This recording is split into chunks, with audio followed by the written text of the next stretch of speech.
correct.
All right, your Ben Joravsky show for Wednesday, August 28th is just moments away. But before we get into that, we need to thank the following unions for jumping on board and helping bring back the Ben Joravsky show. Good looking out, Miles. Close the door. Forgot to close the door. All right, shout out to these unions for bringing back the Ben Joravsky show. The International Association of Machinists and Aerospace Workers, Local 126 and District 8.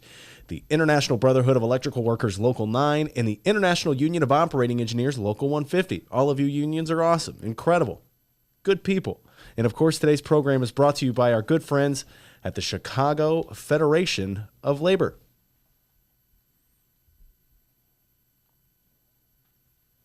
The Ben Joravsky show starts now.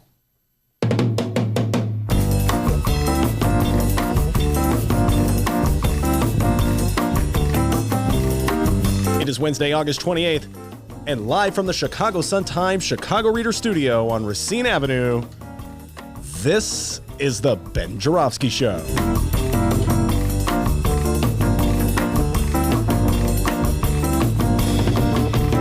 Today on the program, it's the return of legendary Chicago journalist Monroe Anderson. Jacobin writer / author / Bernie lover Micah Utrick will join us. And we welcome Cook County Commissioner Brandon Johnson. And now your host, Chicago Reader columnist / Joe Biden lover, Ben Joravsky. Hello, everybody. Ben Joravsky here. We're calling this Tick Tock Tick Wednesday. And here's why. You hear that ticking sound, D? Yeah. Tick, tock, tick, tock. What is that? That's the clock ticking down the hours, minutes, and seconds till the speech. As in Lori Lightfoot's big budget speech that she's going to be making tomorrow, Thursday at about 6 o'clock, I think, or maybe at 6:30. I can't remember at the moment. be live on TV. It's the speech where she's going to tell us how much she's going to raise in taxes and fines and fees to get us out of the mess that she inherited from her predecessor, whose name I can't remember. What's his name?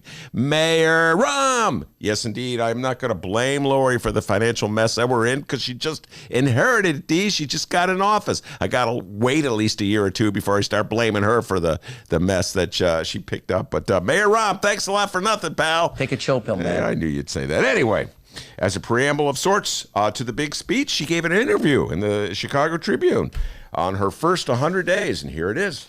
Chicago Tribune, home delivered as always. You're welcome, Tribune people.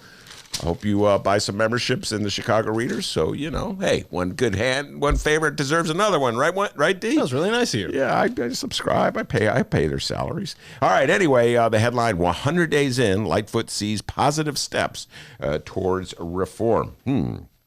And the article has a bit of a disclaimer. The disclaimer from Lori is that it's too early to give her a grade on how she's handled her first 100 days. 100 days is too early, D. So all of us have been giving her grades. We've been giving her grades all week. But Lori's, it's a little early for that, okay? But since you mention it, I think I'll give myself an assessment. And so here's her quote. Have we done everything in 100 days? Of course not. Is there a lot more that needs to be done? Yes. But I feel very good about where we are and also setting the right tone for city government. In other words, I'm going to give myself an A, all right? It kind of reminds me, D, when I was a young scholar back in high school. Wow. Like, what's that, the 1920s? Yeah, it could have been the 1920s. Yes, I think Woodrow Wilson was our president. Anyway, I was a young scholar at Evanston Township High School. Not the best of scholars at that illustrious school. Those teachers couldn't wait to get rid of me. All right, I staggered through and managed to get my diploma. But I'll say this, D. If I got to grade myself instead of the teachers grading me, man, I'd be Phi Beta Kappa. Anyway, that's just me and grades. A few other nuggets of interest from the Tribune story. Let's see. There was an interesting little tidbit about violence in Chicago. Let me get to it. Hold on, guys. Here we go.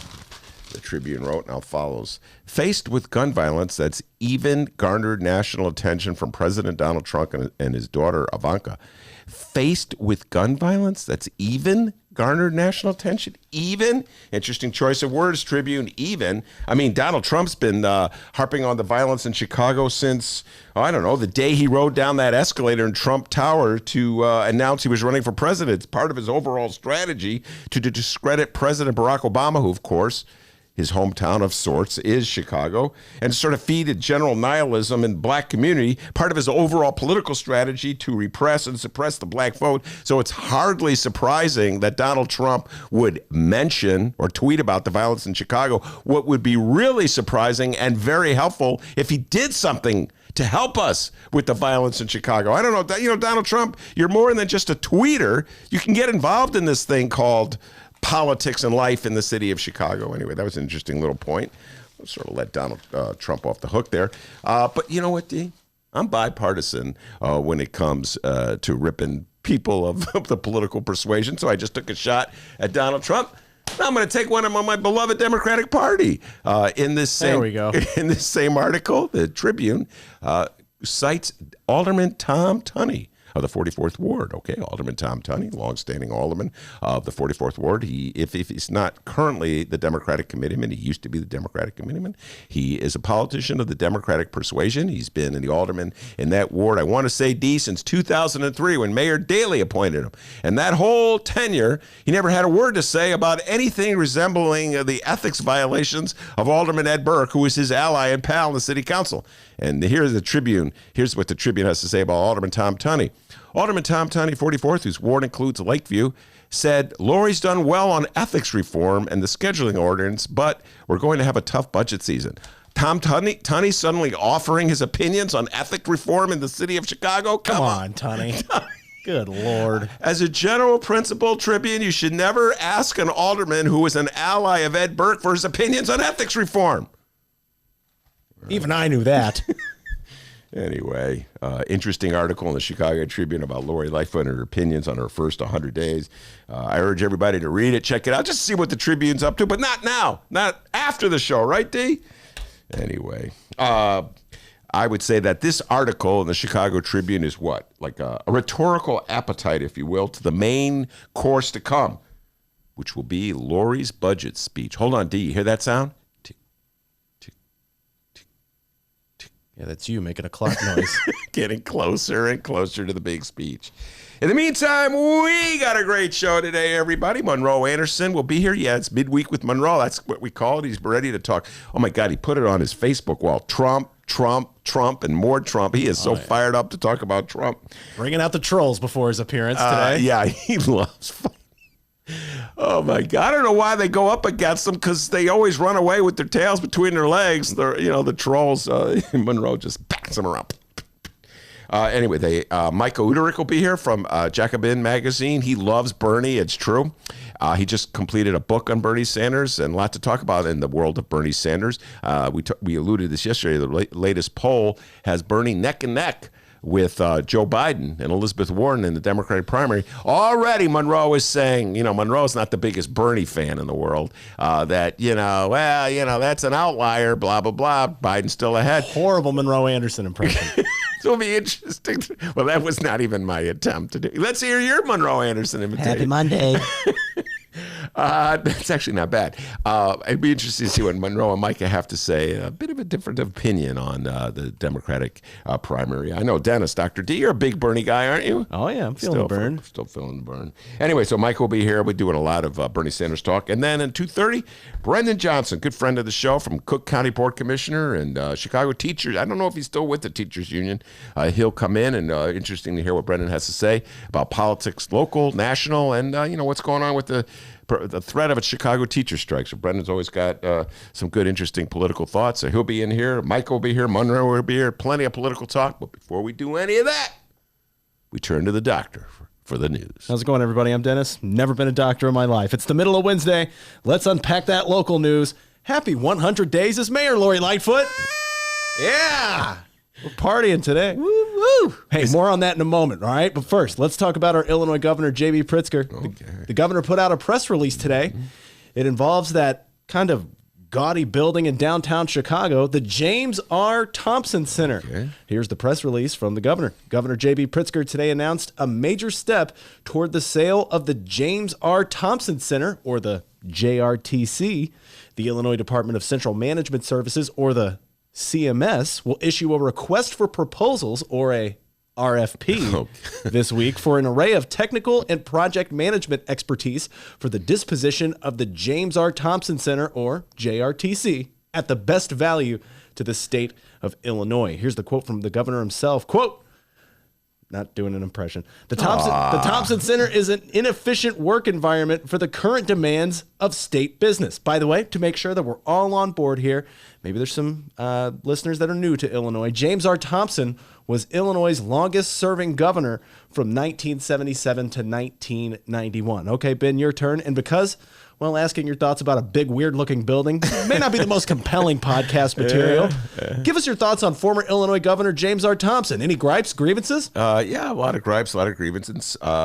James R. Thompson was a Republican, and he was a Republican before Rauner took control of the Republican Party. Illinois, he was the type of Illinois Republican who loved to cut deals with Democrats. He was the sort of Republican that Democrats loved. And some would argue that it was James R. Thompson who got us into the pension mess that we're in now by not routinely paying our pension obligations. And some could make that argument. I never voted for James R. Thompson. Do you have a confession to make? I always talked and thought about voting for him, but that Democratic pull always just took me to the other side. And I thought for certain in 1982 that Thompson was going to lose to Adlai Stevenson. That was the Reagan recession election, in the middle of a terrible recession, and the Democrats came up with a punch 10 strategy, just one single punch. You don't vote a straight Democratic ticket, and Stevenson came very close to defeating Thompson. And Thompson eked out a victory. I think there was a partial recount, and so he was able to have 4 more years. And then the next time around, Thompson, if you recall, Adlai Stevenson, what a boondoggle this was. Adlai Stevenson ran again against Thompson, but a cultist from the LaRouches, this is how dysfunctional the Democrats were in 1986, were victorious for lieutenant governor and I believe secretary of state. And so Adlai Stevenson had to leave the Democratic Party because he didn't want to run with LaRouches and run as an independent, and Thompson swept him. So in some ways, Thompson was very lucky because he barely eked out a victory in 82, and he was the beneficiary of that insane Democratic dysfunction. So that's my take on James R. Thompson. All right. And any memories of the Thompson Center? Yeah, I used to like the Thompson. I have many memories of the Thompson Center, but when it was first built, I used to go there. There were hearings, state hearings that were in the Thompson Center. I would eat in that food court down in the basement, and somehow or other, over the years, the state didn't take care of the Thompson Center and started to fall apart. And there was always heating issues with it. It was always too hot in the summer and too cold in the winter. And so, Bruce Rauner was the first person who started talking about selling it. Of course, I never really trusted it when Bruce Rauner was talking about that deal. You know what I'm saying, D? I always had a feeling it was one of these inside deals that wasn't going to help the taxpayers of the state of Illinois. I'm still a little dubious about that. Al Riley, our good friend, State Representative Al Riley, former State Rep Al Riley, was a big opponent of that sale. I should bring him on and have him take us through the ABCs of the sale of the Thompson Center. All right, and now comes the portion of this press release from Pritzker where the Pritzker administration is really hoping that some potential Thompson Center buyers may be reading the press release because, boy, this is one hell of a sales pitch on the Thompson Center. Just listen to this here. Let me get some good music to go along with it here. All right, so this is from the press release. Opened in 1985, the JRTC is a 17-story marble, granite, glass, and steel structure encompassing approximately 1.2 million square feet of enclosed area.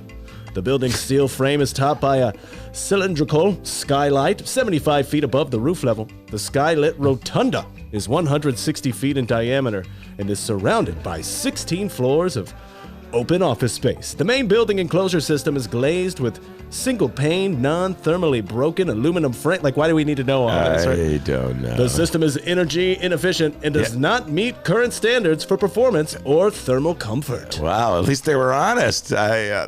Seconding what I just said. My guess is, and we should bring Dave Roeder in, Sun-Times planning expert, knows all about development in Chicago. My sense is that they're selling the Thompson Center so that it could be demolished and something bigger can be put there. That would be my guess, D. That's my guess what they're up to. And as I recall, part of the problem with what Rauner had up in mind was that he was trying to cut the city out of any kind of say in what was developed on that block.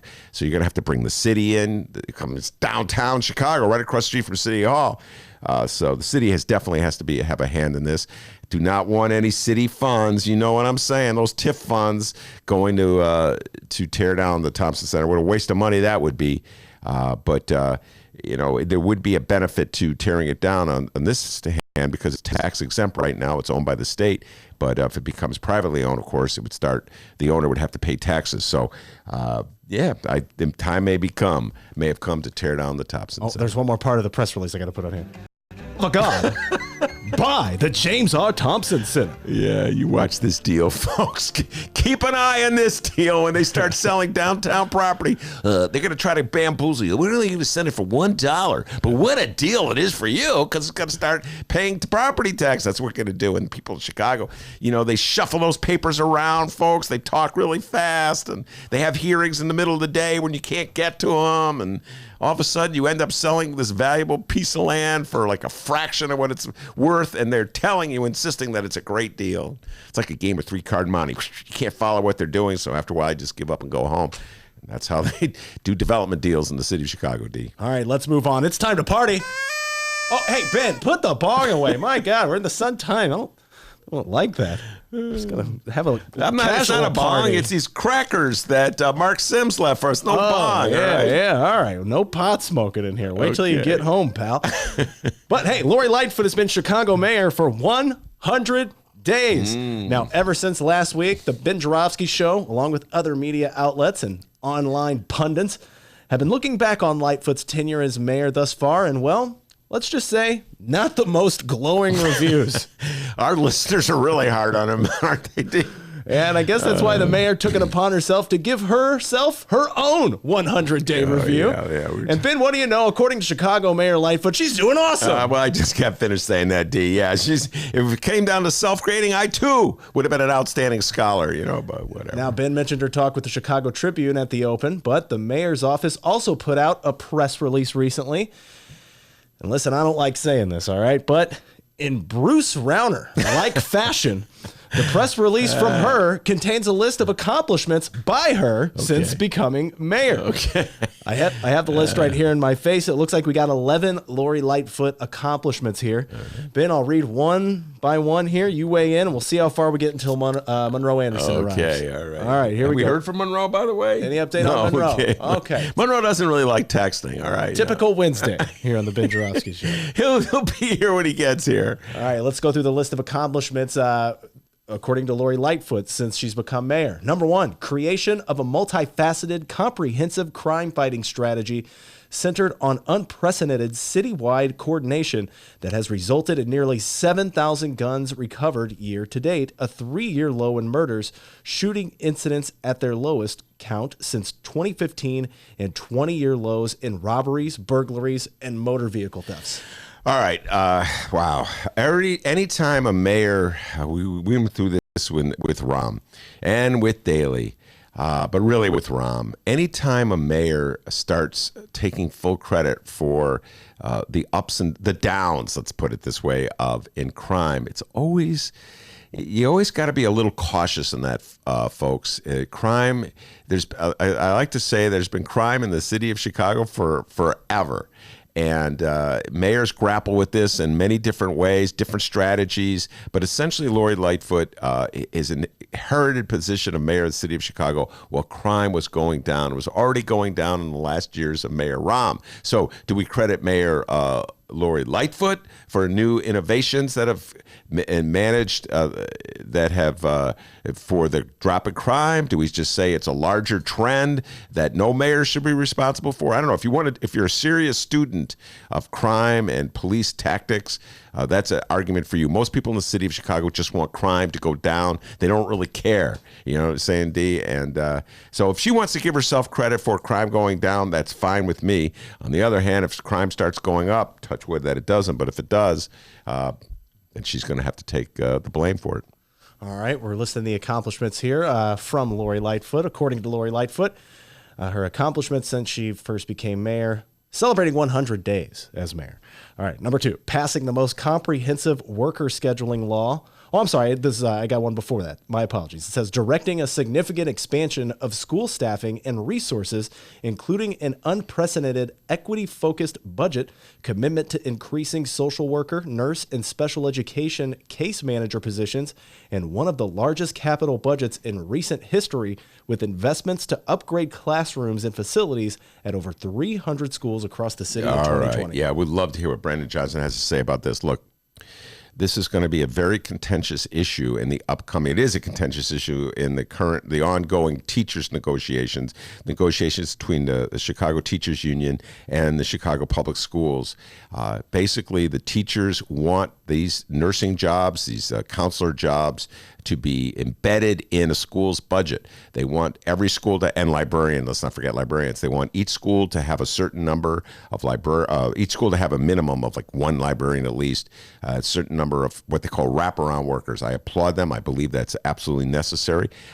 Mayor Lightfoot does not want to make that commitment now. That's a huge commitment of money, and that she has other uses for that money. So what she's doing, D, is a very astute public relations move. She's hired some in this particular budget, but she teacher of librarians and social workers and counselors, etc., but not as much as the teachers union want, and they're not embedded in a contract so that they have to be there every year for every school. And so she's trying to get her message out first so that the public will just, who's barely paying attention to this stuff will think, hey, what are they complaining about? She hired a few librarians. So that's a very astute political move by Lori Lightfoot. Whether it actually helps the students throughout the Chicago public school system is a whole other issue. All right, on to Lori Lightfoot. Accomplishment number 3, passing the most comprehensive worker scheduling law in the nation that will finally give lower wage workers and their families predictability in scheduling and fairer working conditions. Yeah, I give her credit on that one. We've been talking a lot about that on the show, and we had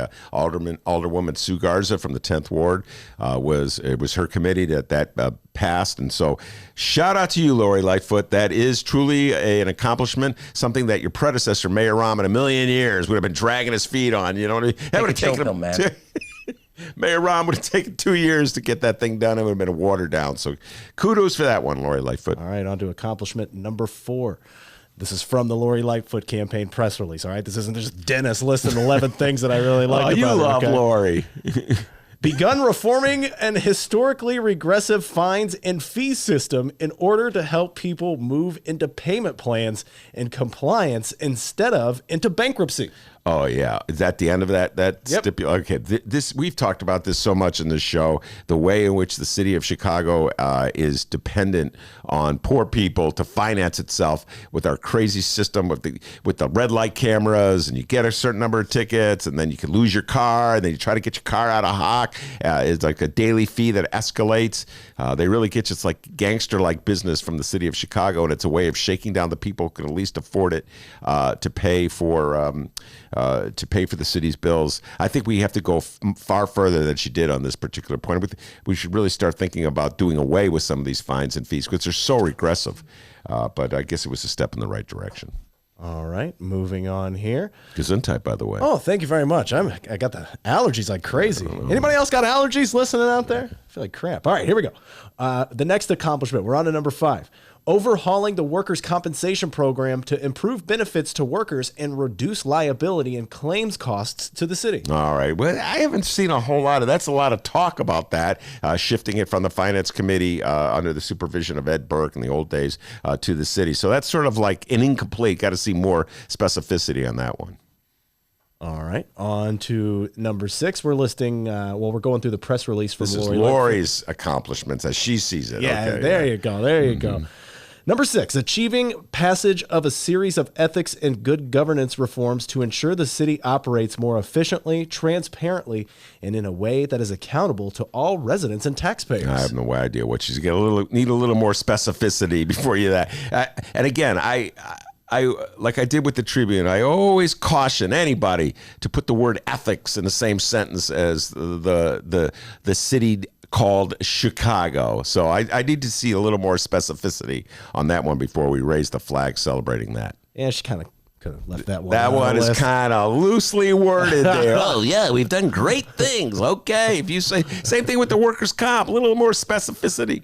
You know, whatever. This is why you probably shouldn't give yourself a grade after 100 days if you haven't done something on that particular issue. On to number 7, doubling down on protections for immigrant and refugee families by issuing an executive order to terminate ICE access to citywide databases and city facilities, increasing legal aid funding by $250,000, and uniting with community and business leaders to address fears in the wake of threats. All right, well, this one is she's under fire, and this one, for many progressives, don't think she's gone far enough on the issue of protecting people who live in this Chicago from being rounded up by ICE. So this is one where, again, it's like with the teachers union. She's trying to get out ahead of her critics by claiming a victory when there's a lot of people say more work needs to be done. So I don't know if I would give her credit for that one, D. All right, we are working our way through Lori Lightfoot's list of accomplishments, according to Mayor Lori Lightfoot, since becoming mayor. Yeah, she said, hey, if I'm going to be graded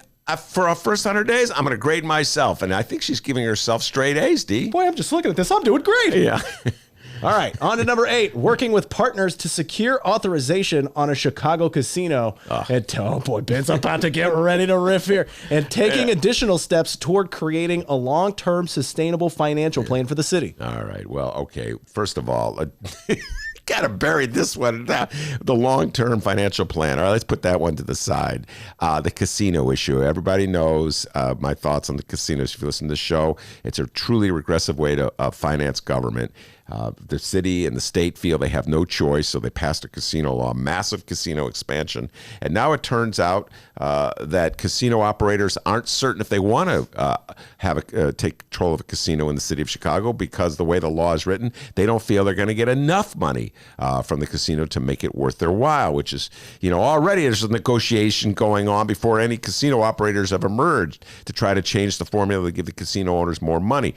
This is another one of these shifting three-card Monte games where they when the law first passed, Mayor Lightfoot announced that there were five sites throughout the city, including some on the south side and the west side that she was looking at, and all of a sudden they're saying, no, those sites aren't conducive for a casino, and the casino operators need more money. So this is a constantly shifting game, and it's really too early to give yourself credit for anything, which you may want to give yourself credit for to begin with, because I don't know if casinos are in the best interests of the city of Chicago. So I don't even know why it's on the list, D. All right, on to accomplishment number 9 from Lori Lightfoot. According to Lori Lightfoot, creating the city's first ever Office of Racial Justice and Equity to oversee the development of policies and practices to advance racial and social equity for the city. All right, now, this is a great idea, and I give her credit for having such an office and dedicating her time and her energy to this issue of inequity in the city of Chicago. Certainly is tremendous inequity in the city of Chicago. However, I must point out that the most striking example of inequity in the city of Chicago is the TIF program. And in particular, it's Lincoln Yards and the 78. And I may be the only person who harps on about this, D. I know the Tribune didn't even, they did this story the first 100 days of Lori Lightfoot. They didn't even mention TIFs. It's kind of funny. But you can't give yourself credit for leading the fight for social equity if you're fighting the lawsuit to overturn Lincoln Yards. And I think that Lori, I wrote about this. This is my column for this week's in this week's Reader. I think that Lori Lightfoot has to really come forward. I would love to hear her thoughts on why her administration, her law department, is fighting Grassroots Collaborative's lawsuit that would torpedo the Lincoln Yard TIFs, because nothing is more, unfair than dedicating $1.3 billion to economic development on a north side, rapidly gentrifying neighborhood, while poor south and west side neighborhoods do without money. So I think she has to deal with that issue. And that is something that she controls, because she controls the TIF program before she starts giving herself credit on this front. All right, if you just tuned in, if you're listening live, we are going over the list of accomplishments according to Lori Lightfoot. And since her first 100 days in office, we're having a party. Hey, whoa, Ben, liquor? Really? My God. I swear to God, it's just a lifesaver that Mark Sims brought in yesterday. Wait to drink liquor till you get home. I got cake over in the corner. It's good partying. Come on. No, it's just a cookie that Mark Sims left. Number 10, creating the city's first chief risk officer position, which will focus on launching an enterprise risk management system to reduce the cost of legal settlements to the city. All right. Well, this is a big problem. Legal settlements to the city have to do with police brutality lawsuits. And I cannot blame Lori Lightfoot. I started off by saying I cannot blame Lori Lightfoot for the situation we're in with our financial obligations. Nor can I blame Lori Lightfoot for all the lawsuits down through the years and having to do with police brutality matters. So I'm not sure what this position will do to address the problem of having all these lawsuits and all these payouts.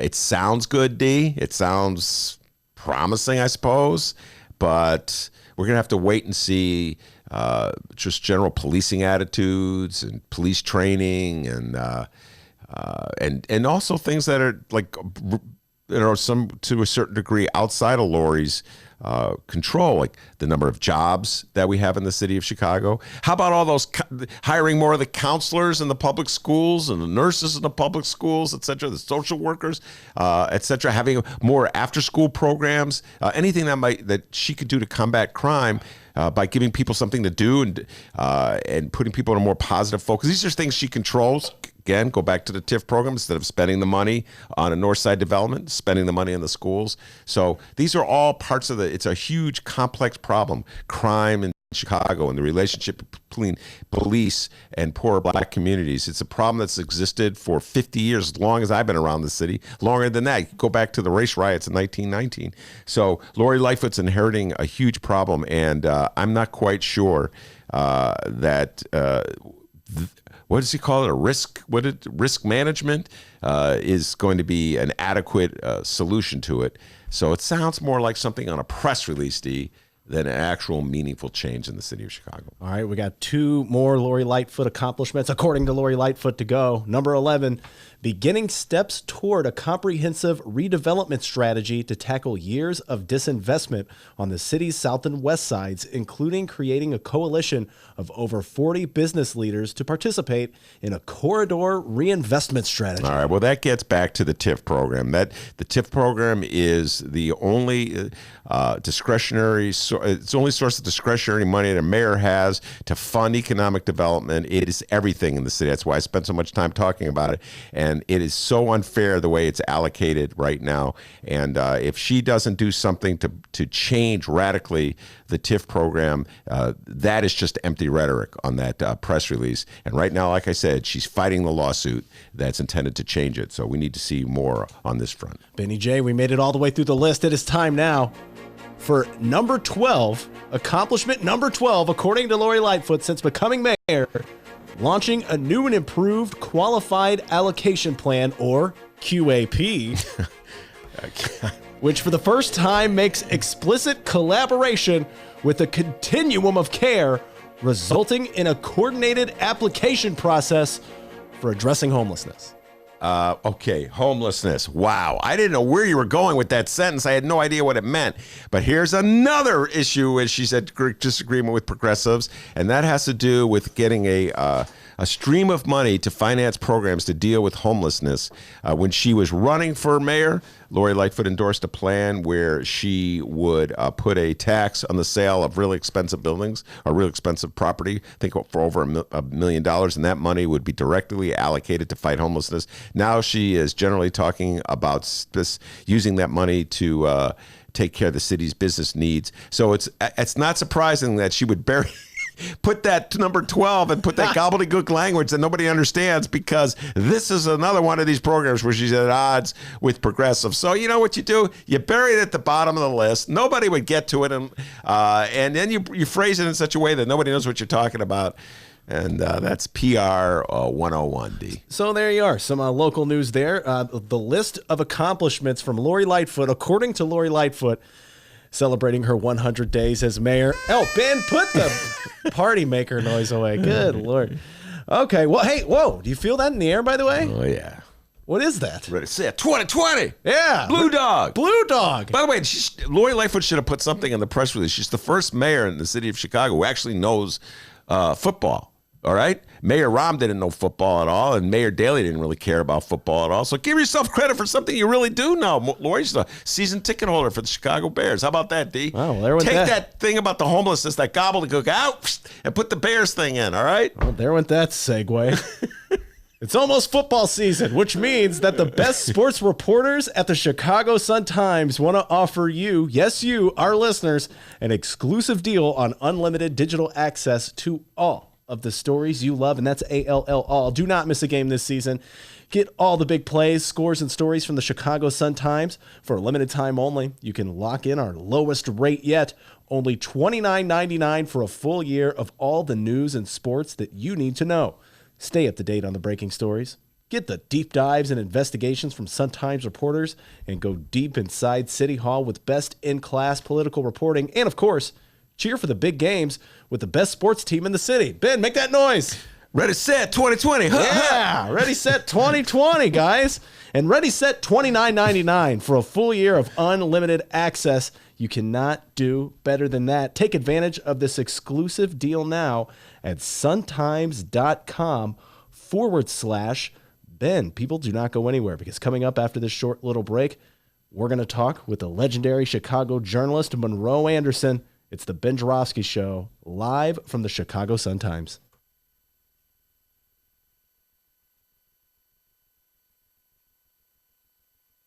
Read the Chicago Reader to get up to speed on what's what in Chicago.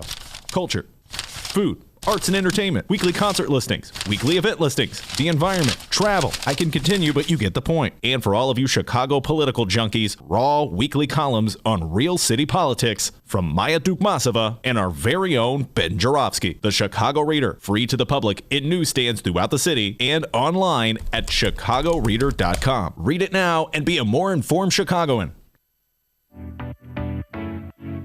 Attention Chicago innovators and creators, 2019 Chicago Ideas Week is coming soon. October 12th through the 17th, this annual Ideas Festival is back, and it's the largest, most affordable Ideas Festival of its kind. They bring in hundreds of thought leaders from around the globe and some local to share ideas and spark action all across Chicago. To get a better idea of what to expect, here's a bit of audio from last year's Chicago Ideas Week with special guest and Chicago comedian Cameron Esposito. Everything that I have ever tried to do has had two motivations. One is I really do believe in trying to create social change, and then the other one is I'm scared and alone too, so I would like for you to join me. You know, every job that I have, I try to make sure to hold the door open. That's like my motto for like if I get through, you're coming with me, and I believe in that wholeheartedly, and especially if I have more privilege than you, like I'm holding the door open for you even wider. October 12th through the 17th, it's 2019 Chicago Ideas Week. Tickets go on sale to members on August 22nd and to general public September 10th. Once again, if you're an innovator or creator in the city of Chicago or even outside the city, you must join us for Chicago Ideas Week, October 12th through the 17th. For tickets and event information, head to chicagoideas.com. That's chicagoideas.com, and we hope to see you October 12th through the 17th for 2019 Chicago Ideas Week.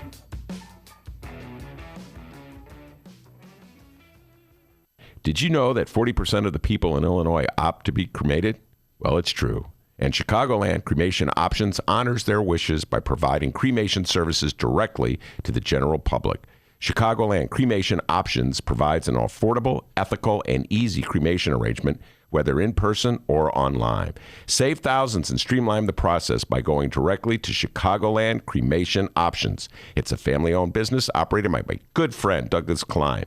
Here's how you reach them. ChicagolandCremationOptions.com. One more time, ChicagolandCremationOptions.com. But we got to get down to business. Welcome back to the Ben Joravsky Show, live from the Chicago Sun-Times. Yes, indeed. We are live from the Chicago Sun-Times. Monroe Anderson has joined us. Monroe Anderson joins us every Wednesday, a legendary Chicago journalist, to talk Trump. Gets all these Trump lovers all fired up. You know, I was just joking in Monroe how they try to argue with you on Facebook. Then they just go run away. You know what I mean? The arguments are over kind of fast, generally. Well, they're regurgitating Fox. So it's all lies. But in their worldview and in Trump's worldview, the truth is where the lies are, and the lies are where the truth lies. Yeah. And it's all confused. It's very confusing. All right, so you have a whole list of things we want to talk about with Trump.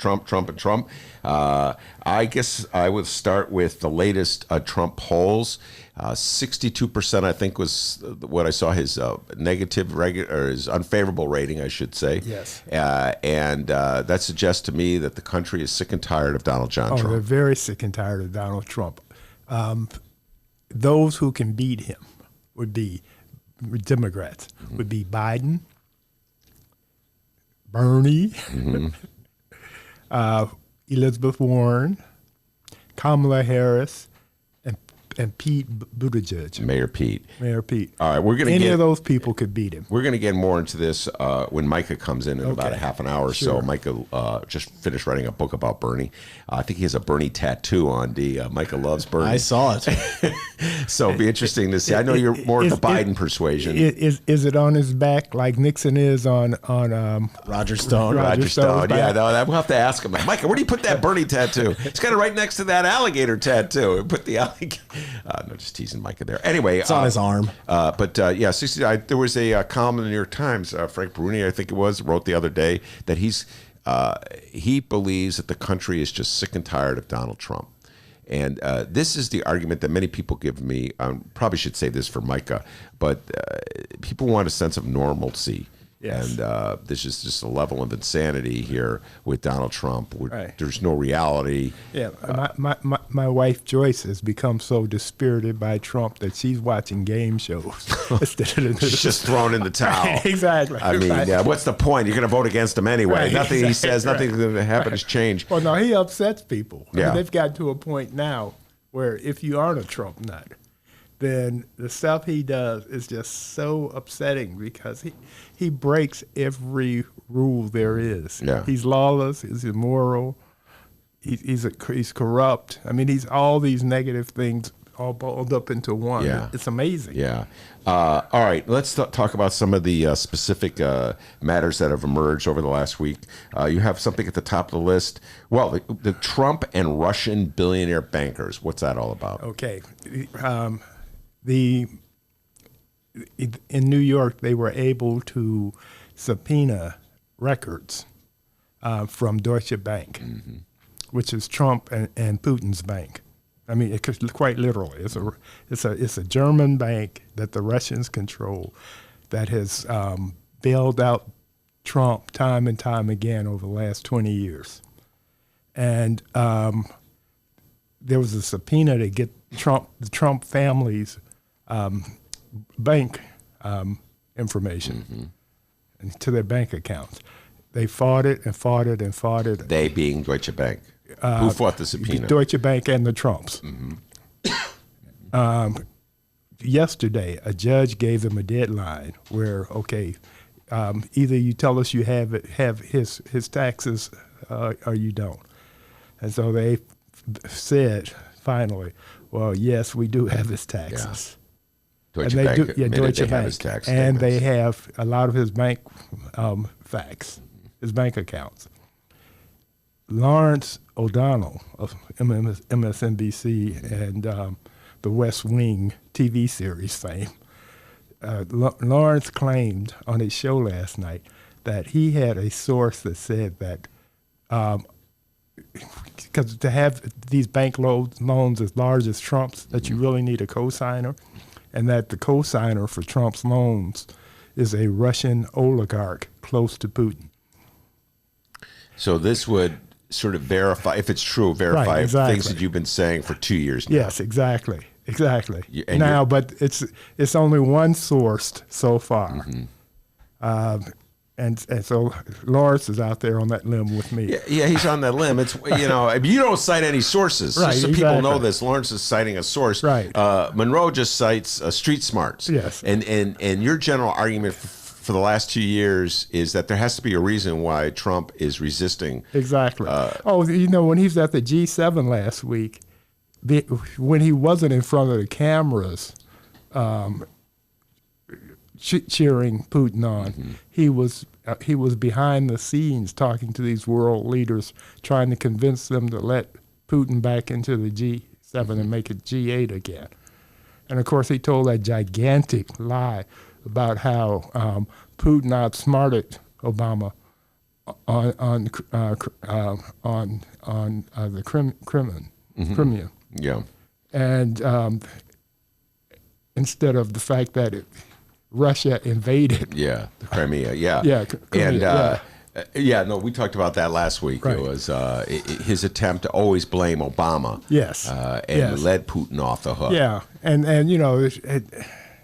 so I mean, and then of course at the G7 meeting, he also was spilling for his hotel, his failed hotel in Miami, the Doro, I think it is. Anyway, it's losing money big time since he became president.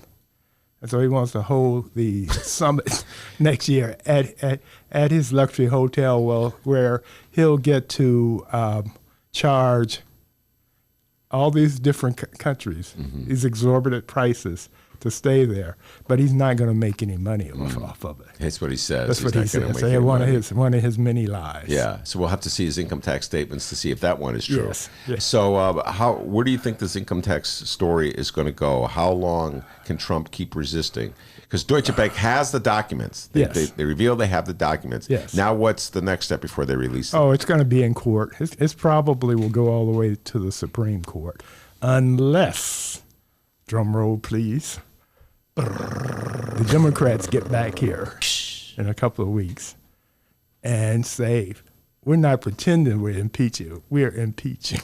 And then everything gets jacked up a bit because they don't have to go through the courts any longer. With an impeachment process, they are in fact the court. Yeah.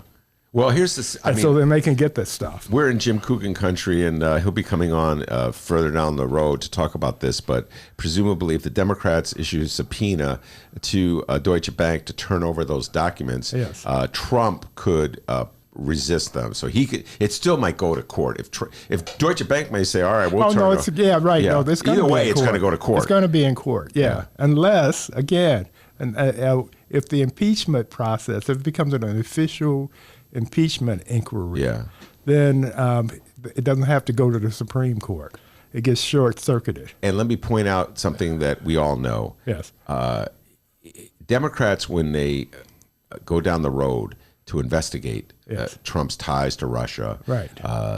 Trump's potential, these devious alliances he has with Putin, and all the machinations that the Trump campaign did to get Trump elected, and to conceal all this evidence of potential treachery.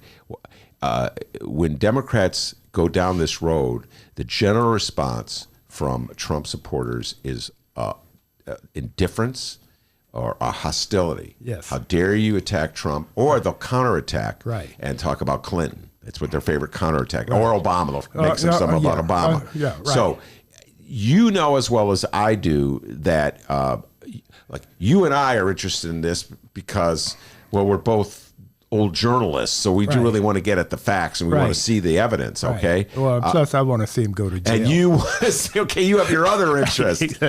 I think crooks should go behind bars. Yeah. And traitors. So where do you think the rest of the country is in terms of its interest? Do you think the rest of the country... Well, no, the majority of the country, and by that I mean 60 to 63%, something like that. They don't want an impeachment. Yeah. They don't want impeachment proceedings.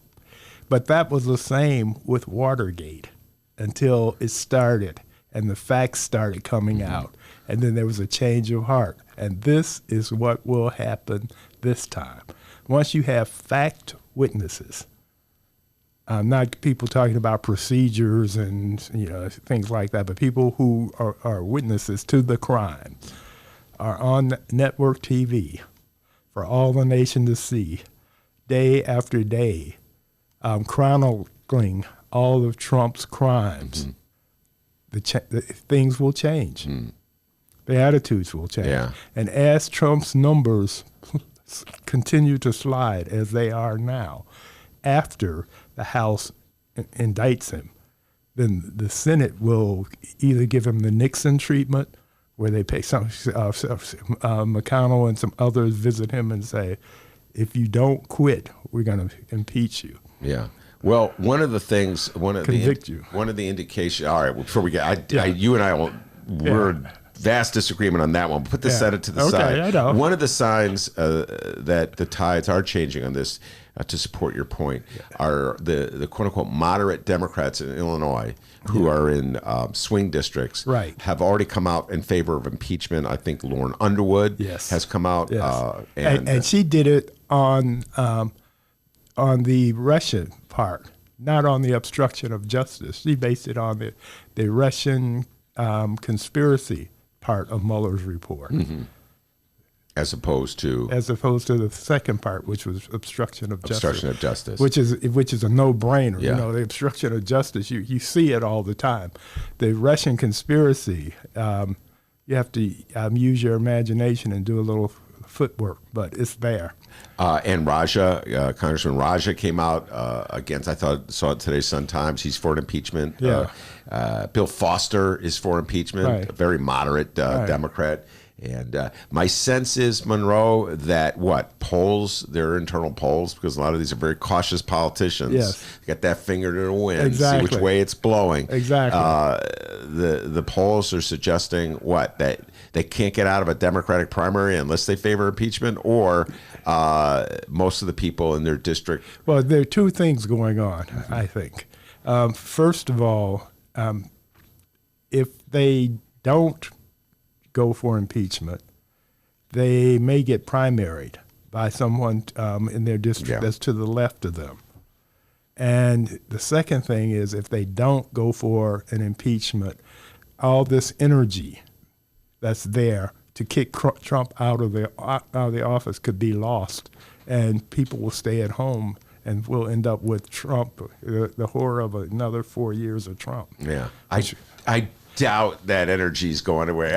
I think the people may be like your wife and temporarily pushing the button on pause, okay, what I'm saying? Right. But come a year from now, good God, Monroe, I mean. Yeah, well, we'll see. Yeah, no, that probably will happen. But, you know, we have 4 key states, basically. That's what Trump is playing for. He's not playing for the popular vote. He can't get the popular vote. He might lose by as many as 5 million votes popular. Yeah. But if he can get the so-called blue wall states that he got, Midwest states that he got to beat Hillary. Who are what in your list of the 4 states? It's Michigan, Michigan, Pennsylvania, Wisconsin, and Ohio. Ohio, okay. Yeah. Well, I'll tell you what, it would be really interesting if Trump could take the Democrats take Texas away from the Republicans, and that would really put a lot more pressure on Trump. You know, if he just thinks he's got Texas in the bag, right, and all of a sudden that's 38 electoral votes right out the right. Then you'll start hearing Republicans talk about changing electoral college. Guarantee you that. That discussion will begin the day after the election. Oh, of course. We got gun control after the Black Panthers started walking around with guns in the open. In California, Reagan. Yeah, the Reagan. But he introduced gun control. Well, that ended the day they successfully sort of annihilated the Black Panther Party. Exactly. Then the gun control went out the window. By the way, I haven't asked you this about this interesting counterattack that I've just been following. I have a confession to make, Monroe. I read Breitbart. I read John Cass. I read the National Review. I read the Republican counterattacks. It's always curious to see what they're up to. I look at them. You look at them. You won't read them. They aren't good for my blood pressure. I always forget. I just have to always clarify. Does Cass owe you his job, or does Axelrod? I always forget which one of them. Cass. Axelrod. Okay, not Axelrod. All right. Anyway, Johnny Cass from the Chicago Tribune. He's always interesting. When Trump's in trouble, he write a column about Clinton or Obama. This is what the right does. I mean, they have this hobby. Called what about? Yes. Whataboutism. So if you say that, for example, that Clinton was hanging out with Epstein. I mean, if Trump was hanging out with Epstein, they would go, well, what about Bill Clinton? Well, he was there too. Well, yeah, absolutely valid. You know what I mean? I agree with the Epstein thing. I could go on and on about Epstein. Right. And I think both. But if the topic is Trump. Yes. Exactly. I mean, well, it was interesting. And frequently they have a false equivalence. Yeah. I mean, for example, with Epstein, Trump has been reported to have had some affection with a 13-year-old girl, whereas Clinton, so far, as the things go, he was just hanging out at the club, listen, the whole issue of people hung around with Jeffrey Epstein, knowing that the man had been convicted of being a sexual predator, trafficking in young girls. That is just... It just shows a twisted mentality of people. I've often thought about this, how I would have reacted if Jeffrey Epstein had called me up. How would you deal with that? This guy is convicted. You do a little Google search. You see he's got this conviction. Some of this happened before his conviction. I'm talking about stuff that happened after 2008. It's already been 12 years, and Clinton was still in those airplanes with him. And Trump was his pal. So and people knew what was going down. Trump fell out with him 15 years ago. Yeah, before the conviction. Before the conviction, because I don't know if I said this on your show. Go ahead, say it. No. Get in trouble. No, don't get you in any trouble. They were bidding on the same property.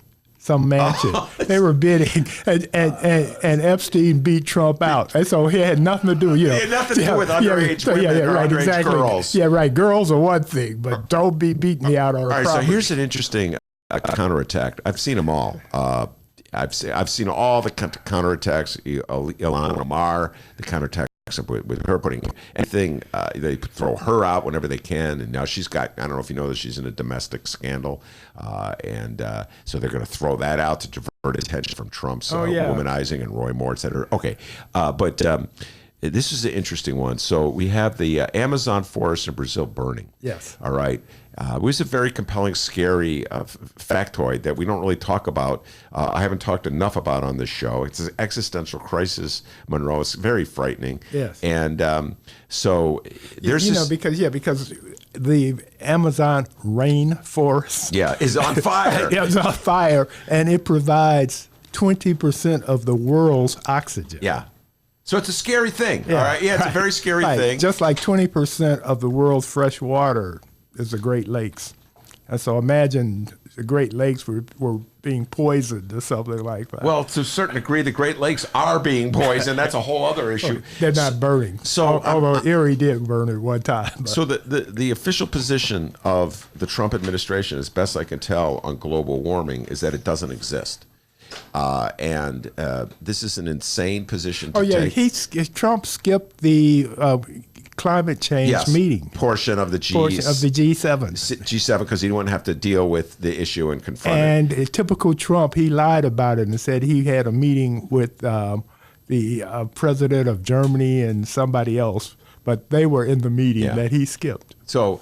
All right, so this is the official position of the Trump administration, which has become the official position of the Republican Party, which is why it's so difficult for quote-unquote moderate, independent-minded Republicans to remain in the Republican Party, because their position on climate change is insane. It's that it's a hoax contrived by the Chinese government to undercut our investment in our industries that we need to have a thriving economy, even though many of these industries are outdated and we should probably be shifting away from them.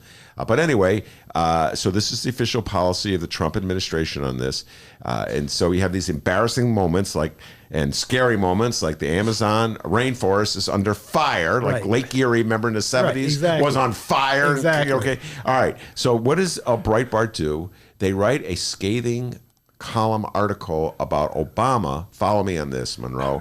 Obama and Barack Obama, Michelle Obama, paying, I think it was $15 million for beachfront property on Martha's Vineyard, which is an island off the coast of Boston, just off of Massachusetts. Yeah. All right, it's a very fancy island. A lot of rich people like to go there. The Obamas have fallen in love with it. They bought property. Yeah. And the Breitbart column article is dedicated to the proposition that, follow me, this shows that Barack Obama, in his heart of hearts, believes that climate change is a hoax, because nobody would pay $15 million for property on Martha's Vineyard if they felt as though the oceans were rising and one day the oceans would overcome their property. So I'm reading this and I'm like, this is where you're at right now? Okay, so that means you're selling your beachfront property in Miami, right?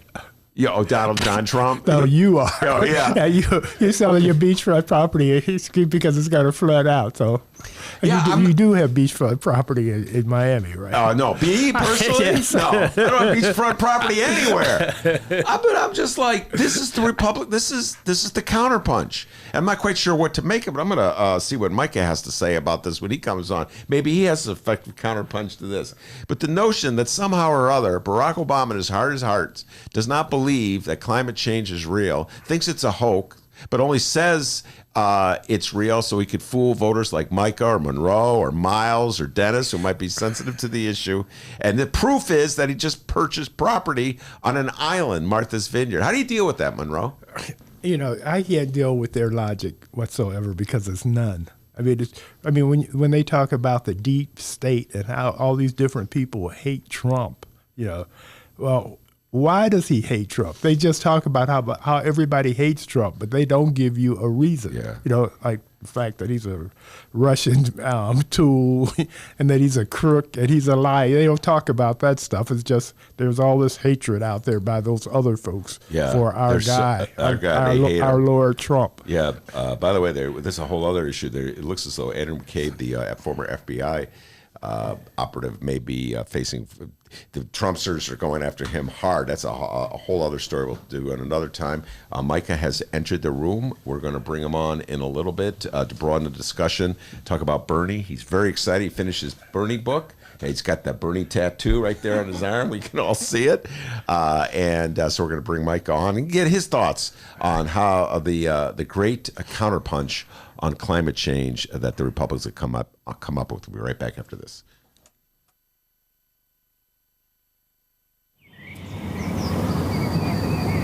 Today's Ben Joravsky Show was brought to you in part by Chicago Architecture Center. Get to know your city on one of Chicago Architecture Center's 65 walking tours. Hear the unforgettable secrets and stories behind Chicago architecture from our expert docents. Book your tour at architecture.org/tours. Now, if you'll excuse me, I'm actually on a tour right now.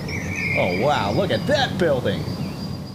Get a special discount for Illinois residents from July 15th to August 15th. All Illinois residents get 50% off select walking tours. Visit architecture.org/IL-resident. I believe Lucy Flores. I believe that the vice president put a statement out today. He's going to decide whether he's going to run or not, and then the American people, if he does, will decide whether they support him or not. Hey, everybody, what you're about to hear are the piano stylings of Jeff Manuel. Man, listen to Jeff go. Jeff Manuel has been playing piano around Chicago for years. He's played for conventions, for celebrities, played in basement bars with blues bands. He's played at prestigious social clubs, fine restaurants, and in the intimacy of private homes. Book Jeff Manuel at jeffemanuelpianist.com. Don't worry, I'll spell his name at the end of this commercial. You know what Chicago Magazine said? They said that Jeff Manuel is, quote, as comfortable with Chopin as he is with Cole Porter. He's excellent and his performance is joyous. He offers an elegant stream of compositions and interpretations that entertains the mind but won't hurt the ears. To hear more of Jeff Manuel's work and to book Jeff for your next event, go to jeffmanuelpianist.com. I'm going to spell it out for you, people. J-E-F-F. M as in Mary, A, N as in Nancy, UELPIANIST.com. Take it away, Jeff Manuel.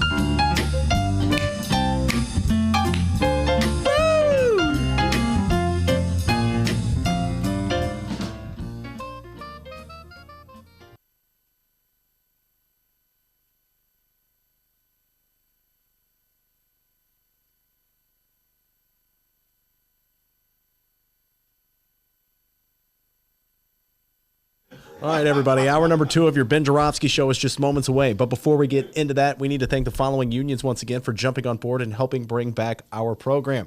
First up, it's the International Association of Machinists and Aerospace Workers, Local 126 in District 8, the International Brotherhood of Electrical Workers, Local 9, and the International Union of Operating Engineers, Local 150. A giant thank you to those unions for jumping on board and helping bring back our show. And, of course, today's program is brought to you by our good friends at the Chicago Federation of Labor. Hour number 2, let's go. Maybe. Let's try it again. Hold on a second. Having a little computer malfunction, guys. So what do you think of us now? What was that? I have no clue. Hang tight with me, everybody. Yeah, we're definitely editing this out of the show today. All right, here we go.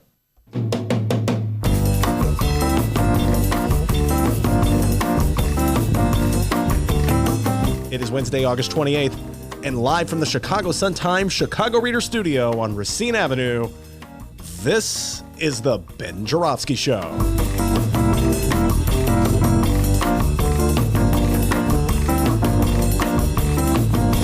In this hour of the program, we still got Monroe Anderson in studio. we welcome back Jacobin writer, author, and Bernie lover, Micah Udrich. And we welcome Cook County Commissioner, Brandon Johnson. And now your host, Chicago Reader columnist Ben Joravsky. Yes, indeed. Mike has joined us. He's sitting right next to Monroe. Peace reigns. One is for Bernie. The other one's for, well, he's sort of for Biden and Warren. But I'm not quite sure which way the wind is blowing today. Yeah, right. And we'll get Warren. into Warren. Sorry, Warren. So one's for Bernie, one's for Warren. They're neck and neck in the polls right now. We'll broaden the conversation. Also get Mike. Mike had a great comeback about Breitbart. We'll get to that in a little bit. D, you got an update for us? Absolutely, I do. And then there were two. Today, Illinois Democratic Congressman Bill Foster issued the following statement in support of the U.S. House of Representatives opening an impeachment inquiry of President Donald Trump. Here's the quote in the press release from Foster, quote, "I take no pleasure in announcing my support for the House to begin an impeachment inquiry into the President of the United States." So, Ben, add another to the Illinois congressmen or women to that list of those favoring impeachment. Yeah, Foster, Raja, Lauren Underwood. Like you said, yeah, it was announced earlier in the week that our good friend and Congressman Raja Krishnamurthy announced in favor of giving the boot to Trump. Here's more from Foster, though. Quote, "I have watched with horror as President Trump has perpetrated an assault on American values. In word and deed, President Trump has demonstrated an utter disregard for the rule of law and the fundamental principles that make up the foundation of our democracy."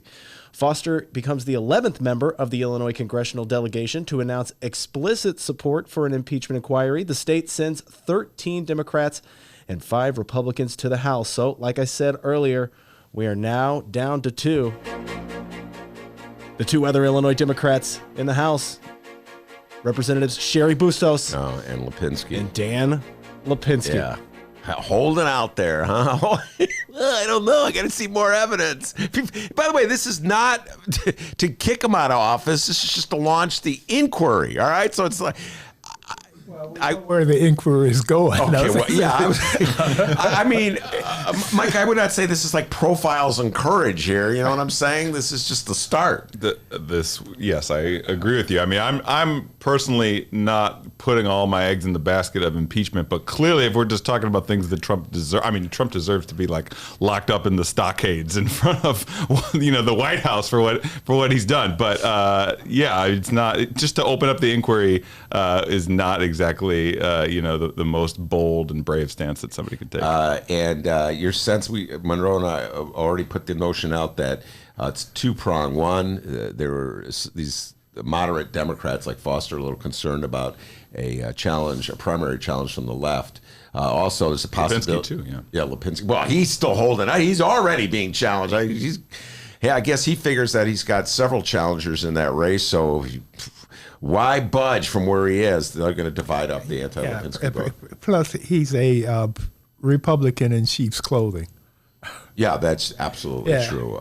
Except for he's a little more liberal in union issues than most Republicans are. Right. But what does it matter if you effectively got a Republican president and a Republican Senate that's turning the tides against the unions? So, Micah, going back to the Breitbart comment, you had a very effective retort. I laid out the argument that Breitbart made, and that the Obama was a hypocrite because he bought property on Martha's Vineyard and Island off the coast of Massachusetts. And I said, so what do you think about it? And your response to me was, well, you can sit here and reread Breitbart and like try to parse together, like, what is the logic here? And well, wait, no, that doesn't make any sense. Breitbart doesn't operate like a normal publication, which is like, here's some facts, here's an argument, and respond to that. It's like trying to it's trying to get you to get into that headspace where you're wrestling with the insane and the insane arguments they're putting forward, based mostly on lies. So anytime you're in that headspace where you have to do those like that intellectual acrobatics to even figure out what they're trying to, they won. That's what they want. They want to distract you. They want to sort of throw you off your game. They're just like a noise machine. It's just like throwing stuff out there to try to set the narrative. And even if you're arguing against the narrative that they're putting forward, they win because you're still arguing on the terms that they've put forward, right? You're introducing the idea that they're trying to get introduced into the bloodstream of the political discourse of the day. So just don't read it. It's Just very don't talk similar about to either they wrote the playbook that Trump is following, or Trump wrote the playbook that they're following.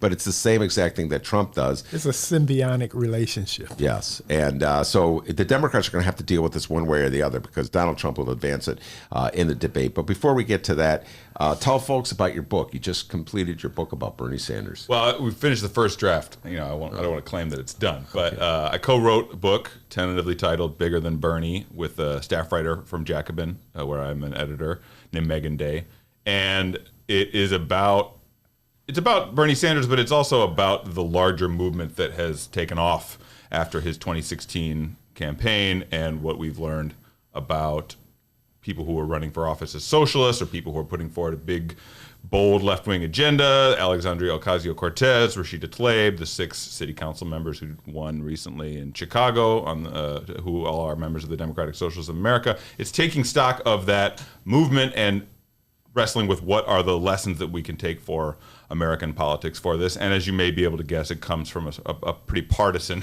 place of wanting to see Bernie Sanders win, but also wanting to see a bigger movement emerge out of his campaign, whatever happens in the 2020 election. Well, you must be very encouraged on the front of wanting to see Bernie Sanders win by the recent poll that came out. I think it was the Monmouth poll. We talked about it yesterday, where in this poll, Bernie went up 5 points or so. Elizabeth Warren went up about 6 points.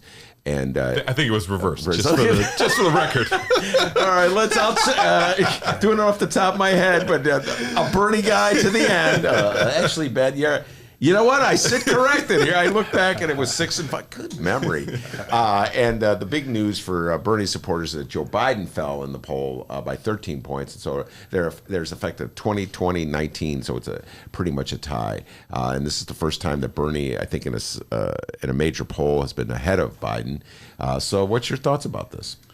There's a couple things about it. I mean, one, if you watch Biden on the campaign trail right now, I'm feeling just kind of bad for the guy. I mean, it's like, why are they putting him out here? He's saying that Martin Luther King and Robert Kennedy were assassinated in the late 70s. He's, forgetting names of agencies that he supposedly has plans for. I mean, I don't want to do a sort of a low blow attack on the guy, but it is kind of like the guy seems to lose it. He had to say on the campaign trail the other day, the exact quote was something like, "Just to be clear, I'm not going nuts." And again, if you have to say that on the campaign trail, that is not a good sign. That's like the Breitbart thing. You introduce something and all of a sudden everybody's like talking about, oh, maybe he is going nuts.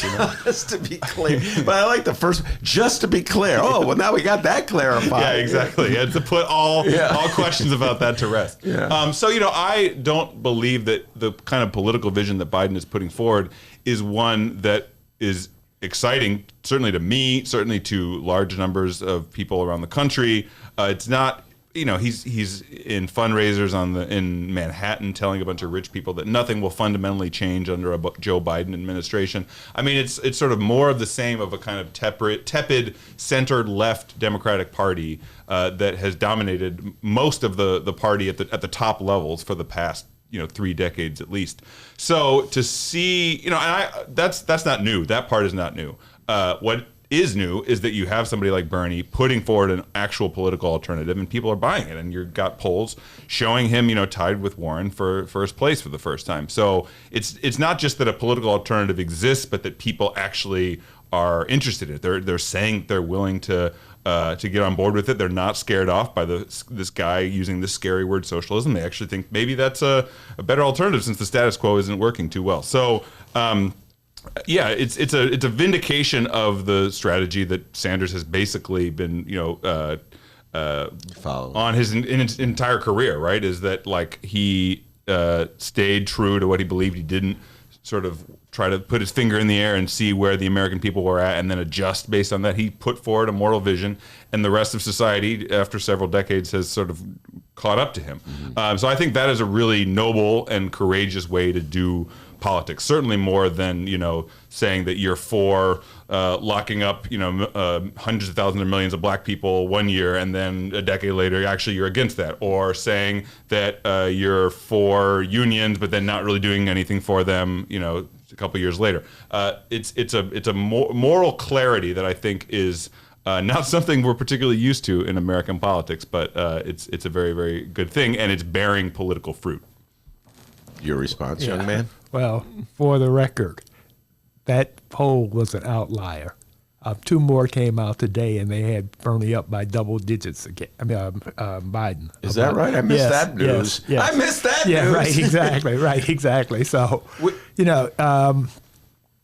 well, all these polls, you can't, put too much stock in any of them. Right? I put a lot of stock in the one. Exactly. I was like, whoa, Bernie. Exactly. No, but I mean the Bernie one. That Bernie thing these days. No, for all of them. And there are those, and I'm not Biden. I'm not anti-Biden, but I'm not for Biden. No, I know. You've been pushed into the Biden thing, and it's kind of funny that it's happened because he really is a lefty at heart. Right. Okay. Known him for a long time. There are those who are arguing that what they want right now is predictability and moderation. I know this argument. They want to be. They want to be put to sleep, and Biden would do that basically. Because Trump is so traumatic now. I personally like the idea of letting the pendulum have a full swing, so we have somebody from the left to go up against all this horrible stuff Trump has done, and to correct as much of it as quickly as possible. But I personally think Warren would be better for that. It's not that much difference between their philosophies, Warren and Bernie's, but Bernie comes off to me as some crotchety old man yelling, "Get off my lawn," whereas Warren she has an explanation for things. She does it very well. And she is learning. She's not there yet, but she's learning how to campaign. Because at first she was coming off as a school marm or something.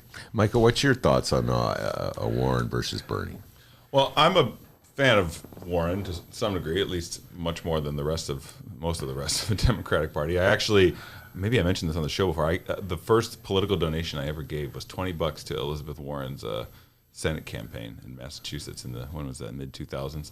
I think there's a lot of really noble and admirable stuff about Warren. But I also think that she and Bernie are running very fundamentally different campaigns. I mean, they have a different fundamental worldview, like about how social change happens in society.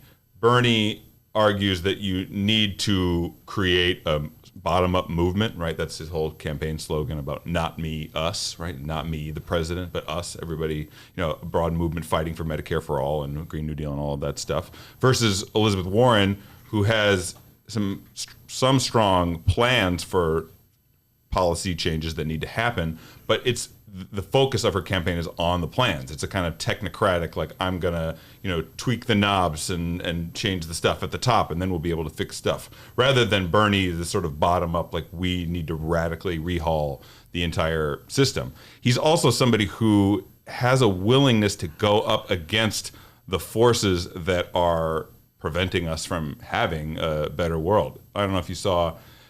Just yesterday, I believe, the New York Times article focusing on how Warren is sort of quietly making peace with the power brokers of the Democratic Party. And I think one of the lines from the article was, she's to the left of where they would like her to be, but she has shown that she is a team player, that she's willing to, not just throw rocks at the party leadership, but sort of somebody that they can play ball with. Versus Bernie, who obviously is not taking that approach at all. I mean, in an interview yesterday, an interviewer asked him, "Are somebody from Third Way, the centrist Democratic think tank, asked, are you said that he's an existential threat to the Democratic Party leadership and the establishment. And the reporter asked him, "Are you a threat to the Democratic Party establishment?" And he said, "Yes, I am, because I want to take on these people. I want it to be a party that fights for the working class. Like I think that the path to getting to where we can actually make social change goes through like really taking on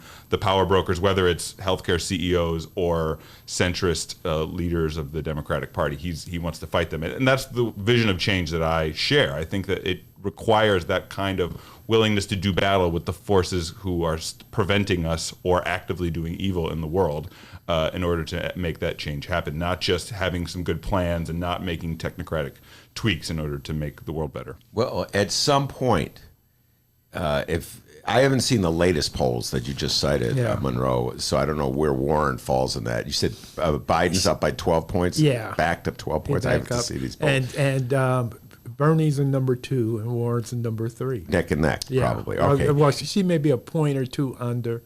And, it's 2 different polls. The reason I paid attention to them is because it was rather to see whether Steimer was going to be on the debate stage. Oh, Steyer, Tom Steyer, yeah. Steyer, and he's not. So we're that is official. Unless Breaking news on the Ben Joravsky show. Exactly. Tom Steyer, the billionaire from California. Exactly. Unless there's some other poll that we don't know about that happens between now and midnight. I see. All right, but sooner or later, Elizabeth Warren and Bernie Sanders are going to have to confront one another. Yeah, on the next debate. Yeah, which is coming up. Right. Because Micah, the last time I predicted I was wrong. I said they were going to watch it, folks. They're going to go at it tonight. This is the night. And what did they do? They joined forces to fight off the moderates. Right. And did a good job. And did a very good job. Yeah. And I thought Elizabeth Warren did very well in that debate. And I was almost drinking the Elizabeth Warren Kool-Aid for a moment. But so I just feel like if they're neck and neck and they are sharing essentially the same left of center constituency, and we're going to have Brandon Johnson, you told me, he's an Elizabeth Warren supporter coming in to talk about it. Sooner or later, they're going to have to just make a more determined fight against each other to get to stake out that constituency, because otherwise they're just going to keep splitting the vote. But there's another factor, and it's sex. A lot of people, particularly on the left, want a woman in the White House. And so I think Elizabeth gets the edge as a result of that. Yeah, because they really do want to see something different. Micah, your thoughts on that? Well, I was going to respond to something you just said about them having the same constituency within the party, which I don't think is quite true. There's some recent polling out that shows what the economic and racial demographics of the various camps supporting the various candidates are. And it's clear that Warren's camp and Bernie's camp are very different groups of people. Bernie's constituency is actually, I believe, majority people of color, or plurality people, majority people of color, at least a much larger percentage of people of color than Warren's, a much more working class base. There, a month or two ago, came out that the most common employer for donors to the Bernie Sanders campaign was Walmart. And for some reason, I don't think it was people from the corporate office in Arkansas who were making those donations. No, Elizabeth has the intellectuals and the upper middle class, white, people with master's degrees kind of thing.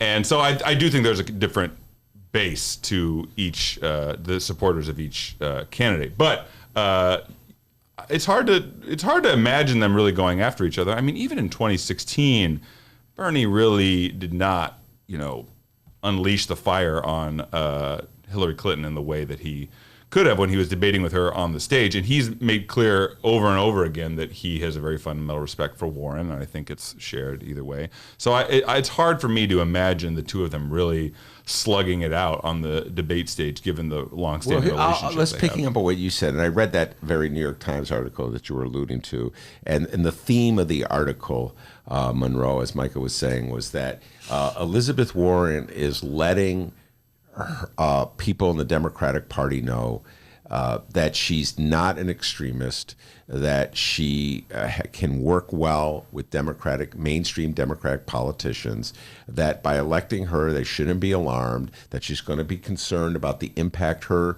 campaign has on bottom of the ballot races. And so do not fear her campaign. And it's sort of a variation of her saying, "I'm a capitalist." Remember when she said that one, Micah? And I think at some point at a debate or at a meeting where she and Bernie are on the stage together, she's going to be more direct about that to sort of draw a contrast between herself and Bernie. And a lot of people are scared. Well, I put it this way. Democrats are scared of Bernie. All right, in their regard, that somehow their notion is that he's too far left and that swing voters will just rush to Trump because they're worried about the fact that Bernie in the 1980s may have gone to Nicaragua or something like that without his shirt on. I can't remember, was Russia without the shirt or Nicaragua without the shirt on? Yeah, just Nicaragua with the shirt. Yeah, see, and I maintain that the swing voters will stay home. They won't go out to vote. They aren't going to rush to Trump. Well, the Bernie campaign's explicit strategy is to bring in the not swing voters, but the people who don't normally vote in elections like this.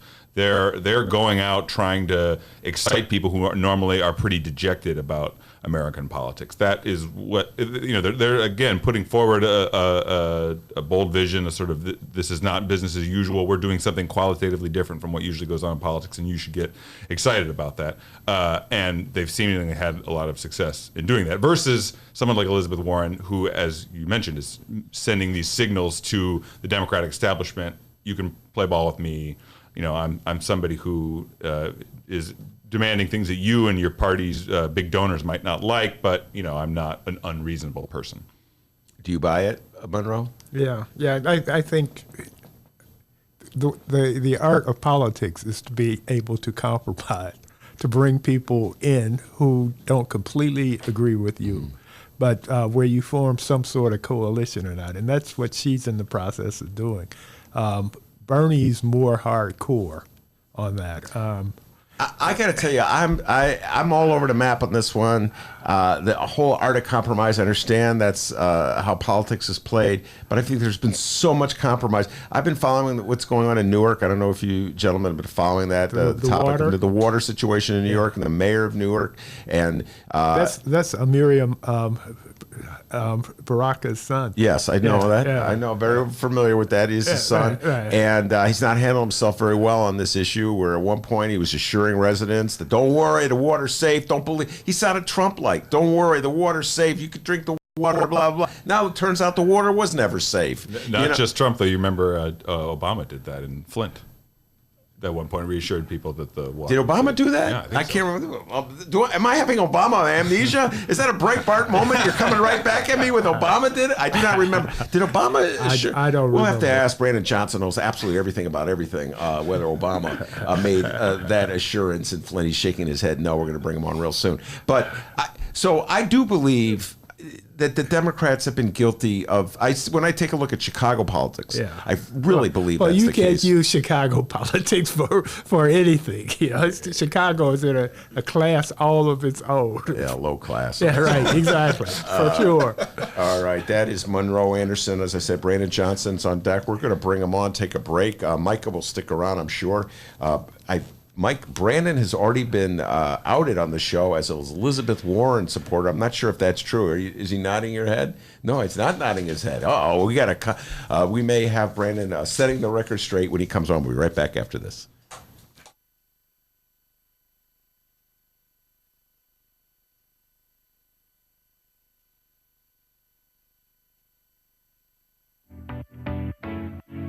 Attention Chicago innovators and creators, 2019 Chicago Ideas Week is coming soon.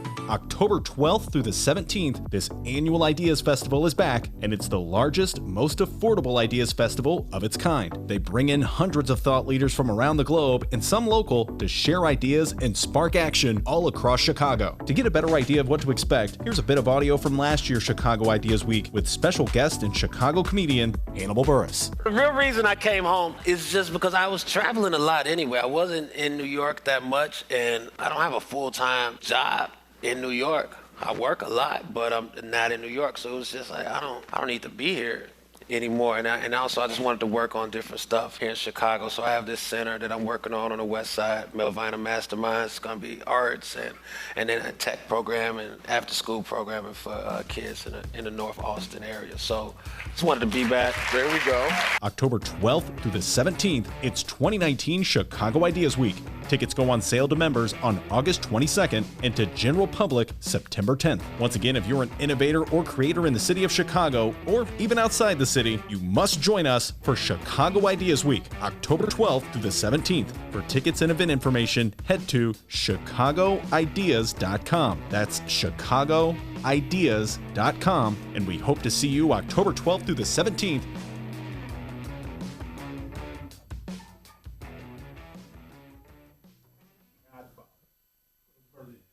All right, can you feel it in the air, everybody? It's almost football season, which means that the best sports reporters in Chicago want to offer you, yes, you, the listener, an exclusive deal on unlimited digital access to all of the stories that you love. Don't miss a game this season. Get all the big plays and scores and stories from the Chicago Sun-Times. For a limited time only, you can lock in our lowest rate yet, only $29.99 for a full, that's F-U-L-L, a full year of all the news and sports that you need to know. Stay up to date on breaking stories, get the deep dives and investigations from Sun-Times reporters, and go deep inside City Hall with best-in-class political reporting, and of course, cheer for the big games with the best sports team in the city. I know Ben Joravsky is going to be cheering for the best team in the city. Isn't that right, Ben? Make that football noise. Ready, set, 2020. Yeah. Hot. Ready, set, 2020.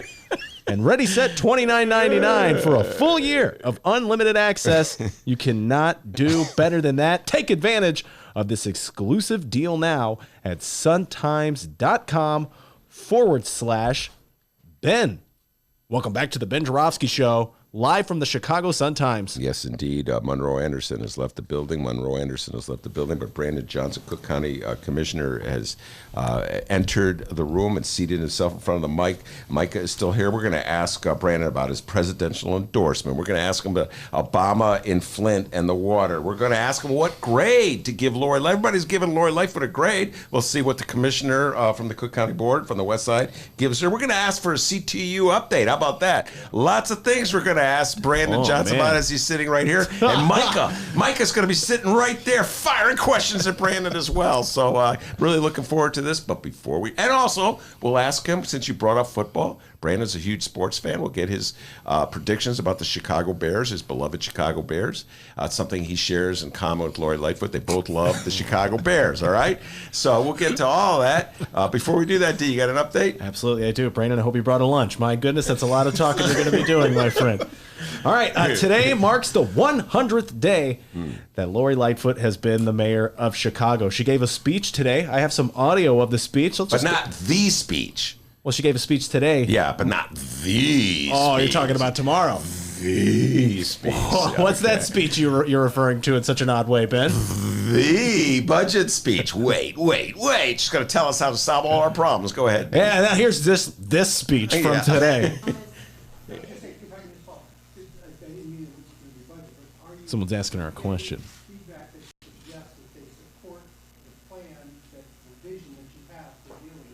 Look, I think this is early days, and so what we're mostly engaged in is a conversation about, what the size of the deficit and the gap looks like for next year.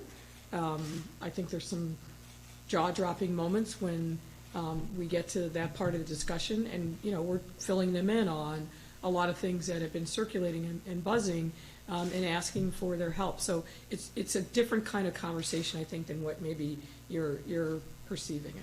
All right, so you can go listen to the rest of that speech online somewhere. Press conference. Oh, it's a press conference. Yeah. My apologies. Yeah. But yeah, you can watch more of that online. Go check it out. Ben's been partying all day. Oh, hey.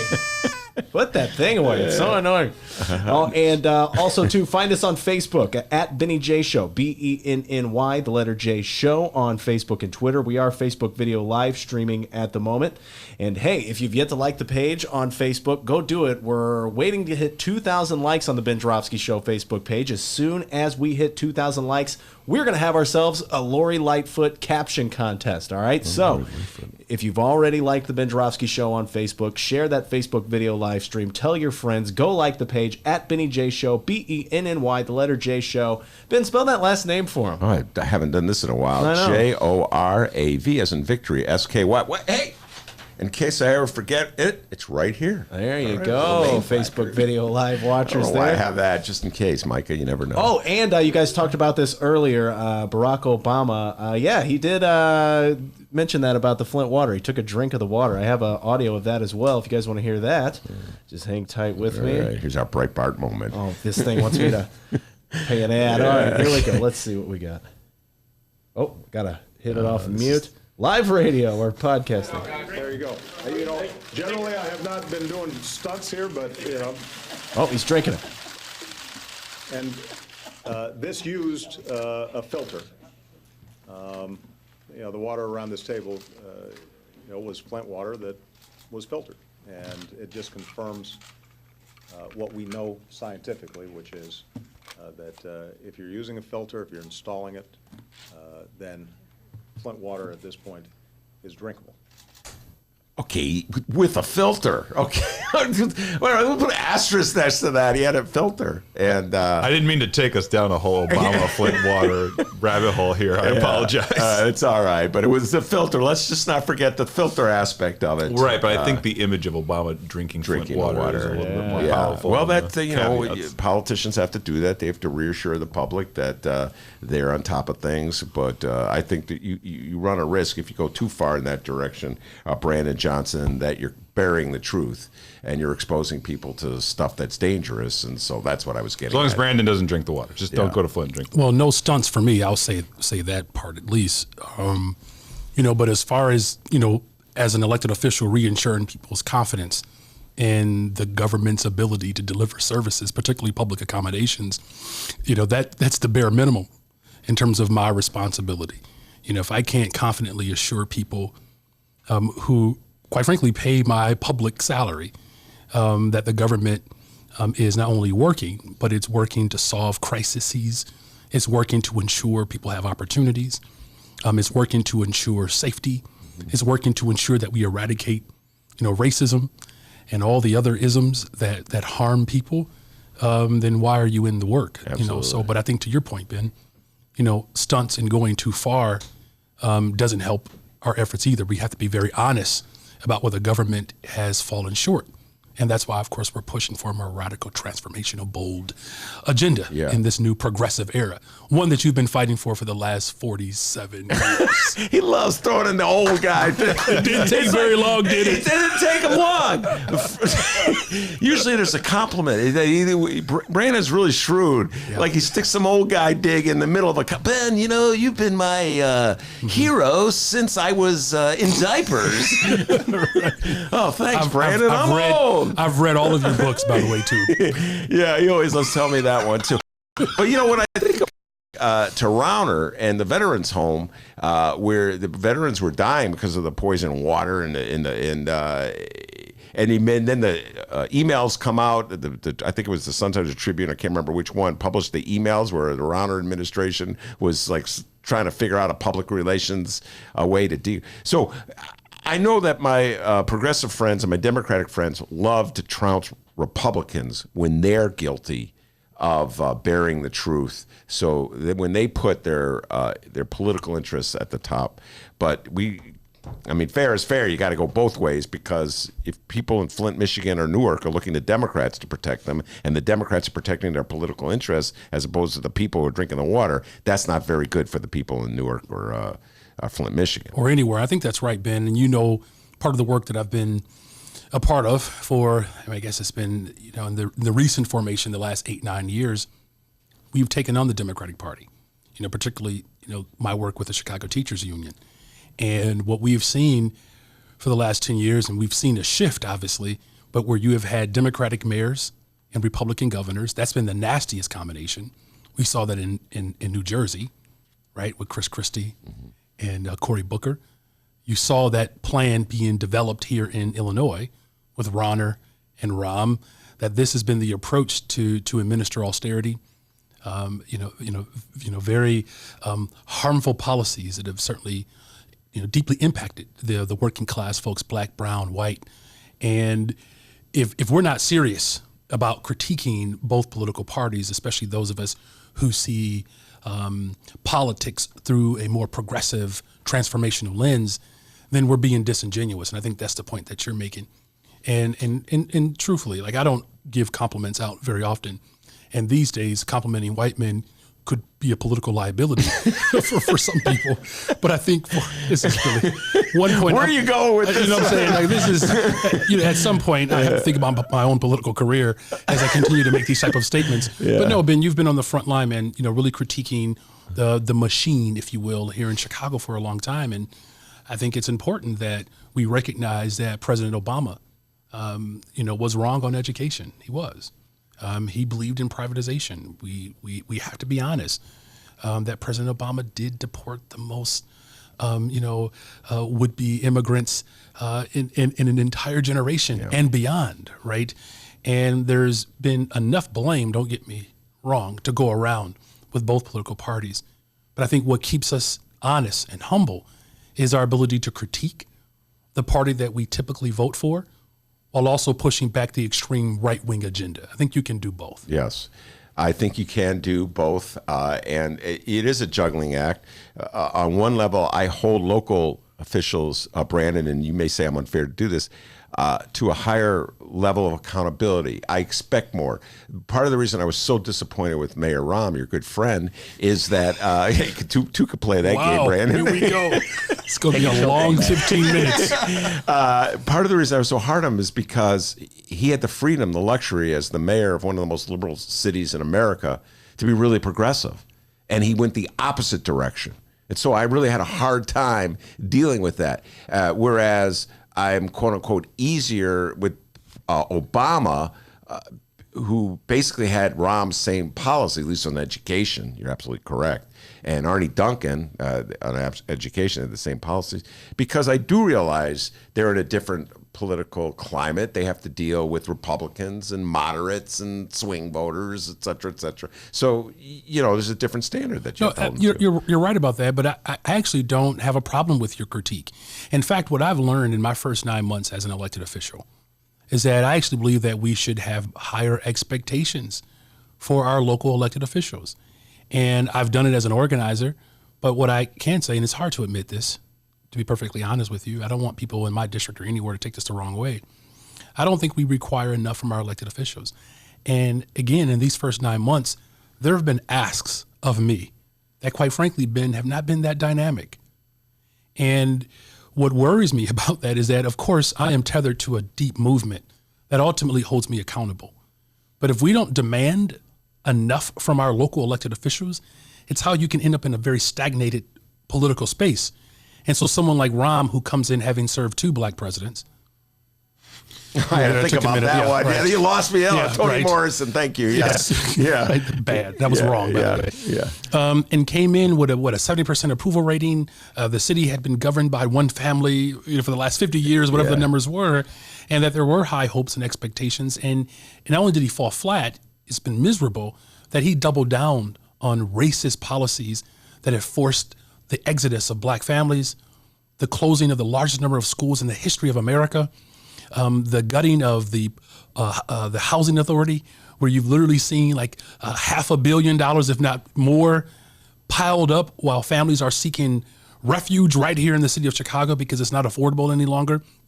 I can go on about his failed policies, and that's why I think the moment that we're in now, and I'm glad to be joining, my good pastor's son, colleague here, and Micah, he doesn't like to admit that out loud. I didn't know I'm happy to admit that his first calling all day.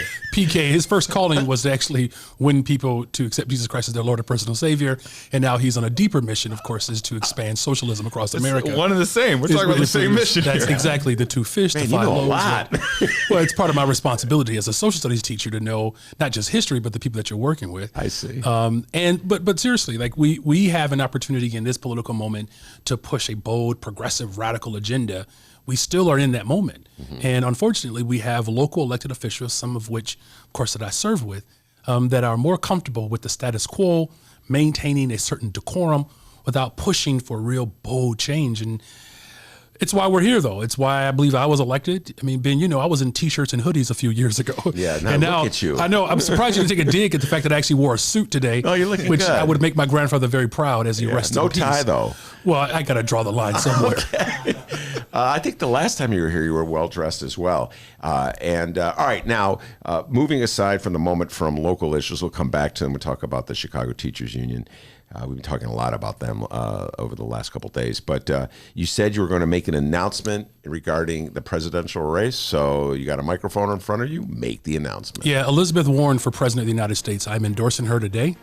And I've always wanted theme music, by the way. I appreciate that. You got your theme music. That's a big time. If you could just see me now, Mama. He's got the jacket, the nice shirt. The Joravsky show. The little button. Theme music, button. He's shaved. Yeah. Yes, my big announcement is that I'm officially endorsing Senator Elizabeth Warren for President of the United States. Now, why Elizabeth Warren? Yeah. So for me, it's a couple of things. One, Senator Warren is not apologizing for her position on confronting not just white supremacy, but making sure that we're having a real dialogue and a conversation about race in America and moving policies that can actually help transform lives that have been marginalized for far too long. Barriers have been set up. Goalposts have been pushed back every time we begin to advance, particularly black people in America. So her position around, how do we support historically black colleges and making sure that there's actual federal dollars that provide opportunities for families to go to school, to pay for it. Her position around dealing with mortality rate in America, it's something that we don't talk about enough. But the number of children who essentially don't even get a real good shot at coming into existence because their mother is not properly provided for, on the front end. And the reason why that's important, I'm sure, Ben, I think you've seen this study where there was a recent study that came out how doctors don't believe black patients and their pain. Mm-hmm. It's a real problem. And for Elizabeth Warren to actually want to address that in a real way was important to me. I think the other big thing is, of course, there are some themes that, will be consistent across the progressive line. Obviously, her position on Medicare for all, her thinking around how do we reform our criminal system and making sure that particularly at the local level that we're looking at candidates, who will support an agenda that transforms our criminal system. Those are big things. I think the last thing is, her position around public education. She has not equivocated. She's a strong supporter of public schools. Not to mention, she's committed to having a teacher actually run the public schools for America, which I think is shouldn't be revolutionary, but in this political climate it is. And so those are just some brief highlights that I think are important. Well, you mentioned education, and you had been alluding to Barack Obama's failures on this front. Barack and Artie Duncan were big supporters of charter schools, which is privatization. You take money from the public schools themselves, and you give it to private operators who run their own little fiefdoms. And so is your sense of things, Brandon, that the charter school movement is going in reverse right now? We're like making up for all these years. I think we've delivered a nice blow. I wouldn't say that it's going in complete reverse, right? I mean, think about it, Ben. The interests of corporations, do they ever really go away, right? I mean, I think that we still are in a moment where we have to really put an end and bury, the expansion of privatization.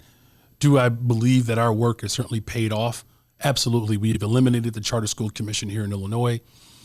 We've gotten some commitment from the Chicago Public Schools not to expand charter schools.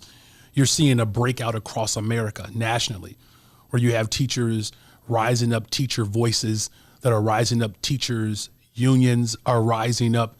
And the fact that you have, for the most part, every major candidate running for president on the Democratic side that has taken a more radical, progressive approach towards how we deliver public accommodations, particularly public schools, to the American people, it's only a testament to the work that we've done here in Chicago. Mm-hmm. I appreciate Elizabeth Warren's energy, of course, as a teacher. She certainly reflects the energy that a teacher has. Mm-hmm. The fact that, she has not taken, corporate dollars, that she's spending time one-on-one with individuals. That's important to me. And I'm not saying that, look, running for president is tough. I've ran for office here locally. I had to raise almost darn near $1 million, right, to win a county seat. So I know it's very difficult to do that without taking PAC money. I took it from unions, working class families, but again, her commitment to expanding public accommodations is something that's dear to me, particularly, man, because I represent people on the west side of Chicago, western suburbs. Public accommodations have made black families whole.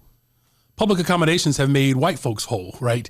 But I think particularly in this context, as there is a doubling down of like these austerity budgets, cuts, closures, consolidations, efficiencies, right sizing stuff, those are all buzzwords for destroying black families, that her approach towards expanding those opportunities, that certainly has appealed to me. But again, the most important thing is she's not afraid to confront the issue of race. That's important to me.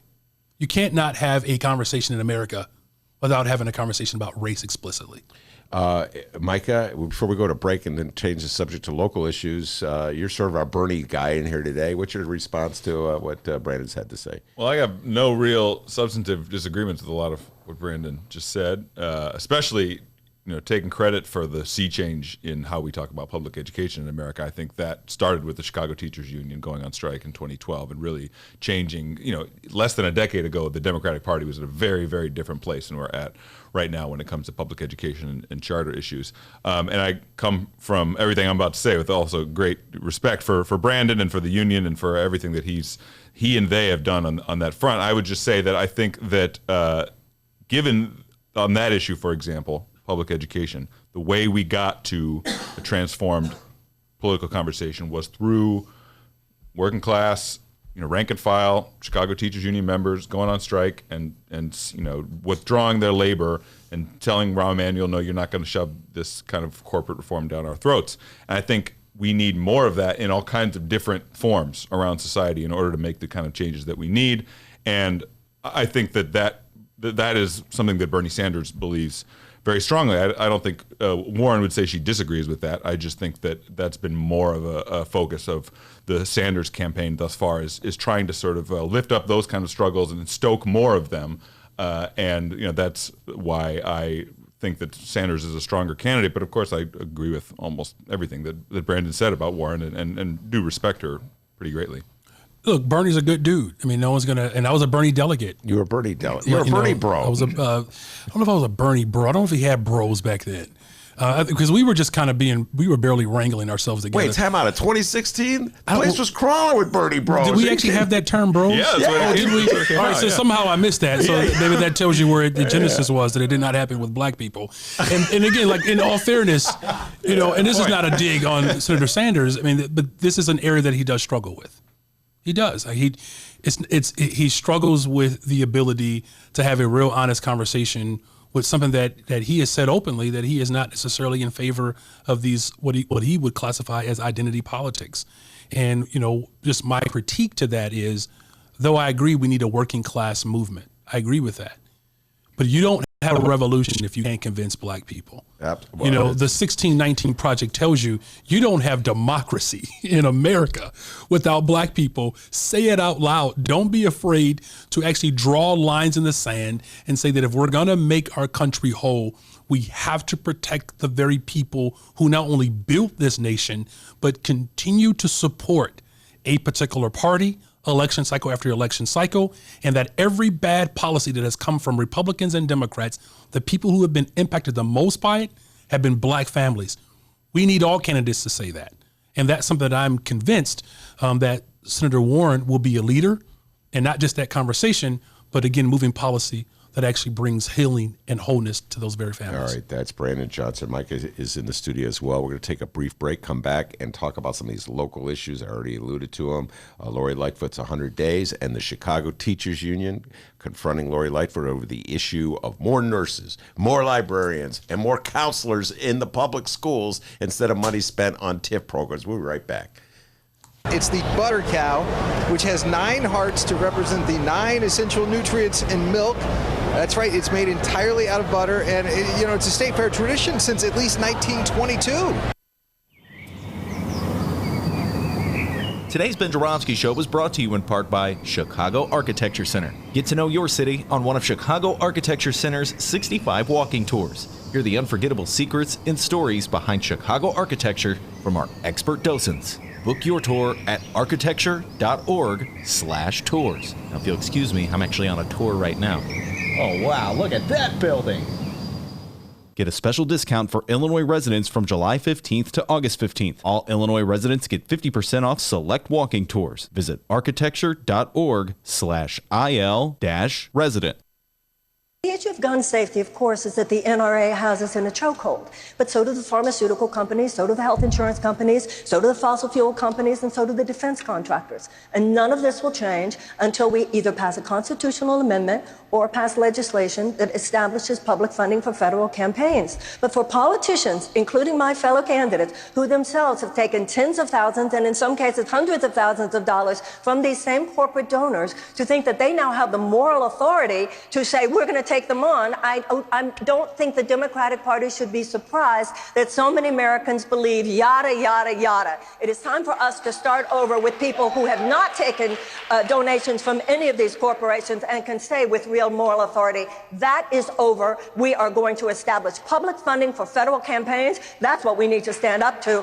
We need to have a constitutional amendment. We need to have legislation to do it. And until we do it, it's just the same old, same old. Thanks, Marianne Williamson. Today's Ben Joravsky Show was brought to you in part by Green Element Resale.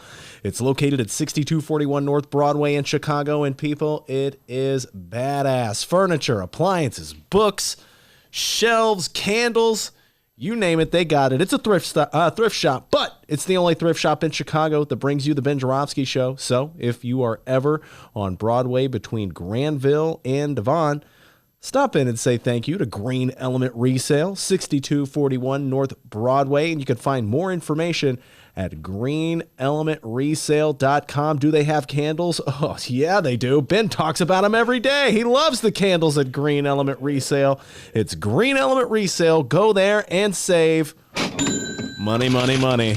Money, money. Welcome back to the Ben Joravsky Show. Yes, indeed. Mike Newark and Brandon Johnson in the studio with me. One is for Bernie, the other is for Elizabeth Ward. They've been duking it out, but now we're going to switch gears, talk some local politics. Do you have an update before I turn it over to Brandon here? Once again, just find us on the Ben Joravsky Show Facebook page, BENNY, the letter J Show on Facebook and Twitter. As soon as we hit 2,000 likes on the Ben Joravsky Show Facebook page, we will have ourselves a Lori Lightfoot caption contest. Tell your friends. All right. Before he was an elected official on the west side in the west suburbs, a Cook County Board Commissioner, Brandon Johnson, worked for the Chicago Teachers Union. He was an organizer for the Chicago Teachers Union. He was the guy, the orator on stage at Circle Campus, UIC, back in 2012, whipping up the crowd. They started booing Alderman Will Burns. Will Burns hasn't forgiven you yet, Brandon Johnson, for that one. Before that, he was a social studies teacher. So as you could see, he is of the teacher persuasion. And are you still a member of the Chicago Teachers Union? I am still a dues paying member, and I actually still technically work for the Chicago Teachers Union. I did not know that. You're learning a lot today. I'm learning so much. All right. So typically when I discuss the Chicago Teachers Union with my friends of the moderate Democratic persuasion, what we would call Dems, they're always mad at me. It's more in the old days they're mad at me because everybody knew how much I love Karen Lewis, and they're too tough, they're too hard, they should cut a deal, they should, be more conciliatory is the general consensus that I would get from my friends of the Dem persuasion. Ben, you should be harder on them.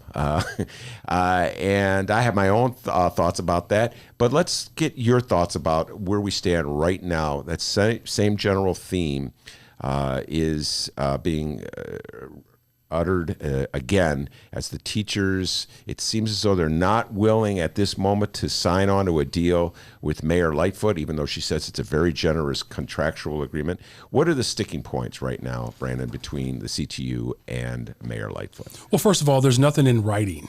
There's no language to codify any of the so-called presentations that she has indicated that she considers fair or reasonable.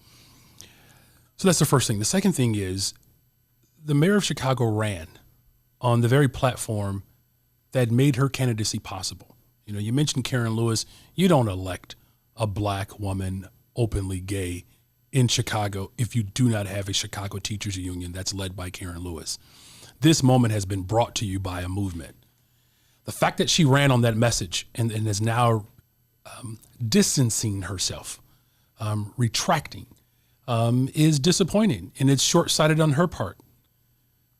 That if black families, brown families, working class families in this city, if we can't be made whole under the leadership of a black woman, what hope do we have? Right? You know, here's a woman who has indicated that she has been raised in a very modest, humble upbringing, who understands the value of elected representation from a school board that she now says she doesn't agree with. This is a woman that said we believe in social workers, nurses, counselors. She says she's agreed with all of that. And now that she's been sworn in, she is now, backing away from promises that she made throughout the campaign. Here's what we're dealing with right now, Ben. We still have scores of schools in Chicago that do not have librarians. Fix it. We have schools that do not have nurses every single day. Most schools are nursed once a week. As we talked about lead, not just in Flint, but there's an uptick in lead right here in Chicago. Children with asthma, they don't have access to a nurse every single day. That's not unreasonable. Think about the level of trauma that we've experienced in this city. And Ben, you've done some work in what was Cabrini Green. You've worked with families. You know how difficult it is for families to live and navigate in a city where violence becomes a regular part of the diet of this city. And so if we're going to eradicate the type of injustices that families have experienced for far too long, you got to start with our public schools. You got to guarantee a social worker. You got to guarantee counselors, nurses for every single school. You have to have class sizes that are actually manageable. See, people who actually understand and live the experience of Chicago, I'm a black father with black children living in Austin, where we're faced with the epidemic of violence every single day. My oldest is 11 years old. At some point, he can't get dropped off. He's got to take the green line on his own. He's got to get on that Chicago Avenue bus on his own. What type of system, denies children the opportunity to learn in a safe environment where all of their needs are being addressed and met? One of the biggest things that we've done as a country, we've been able to help move black families forward, brown families forward through our public accommodations, particularly our public school system. Mayor Lightfoot has the authority and the ability to move marginalized families for the first time to the front of the line. Everybody else has an agenda, Ben. Everybody else wants to be first. Your corporations, your banks, your billionaires, your millionaires. Why are we always asking poor people, working class families, to wait for something that everybody agrees that we deserve?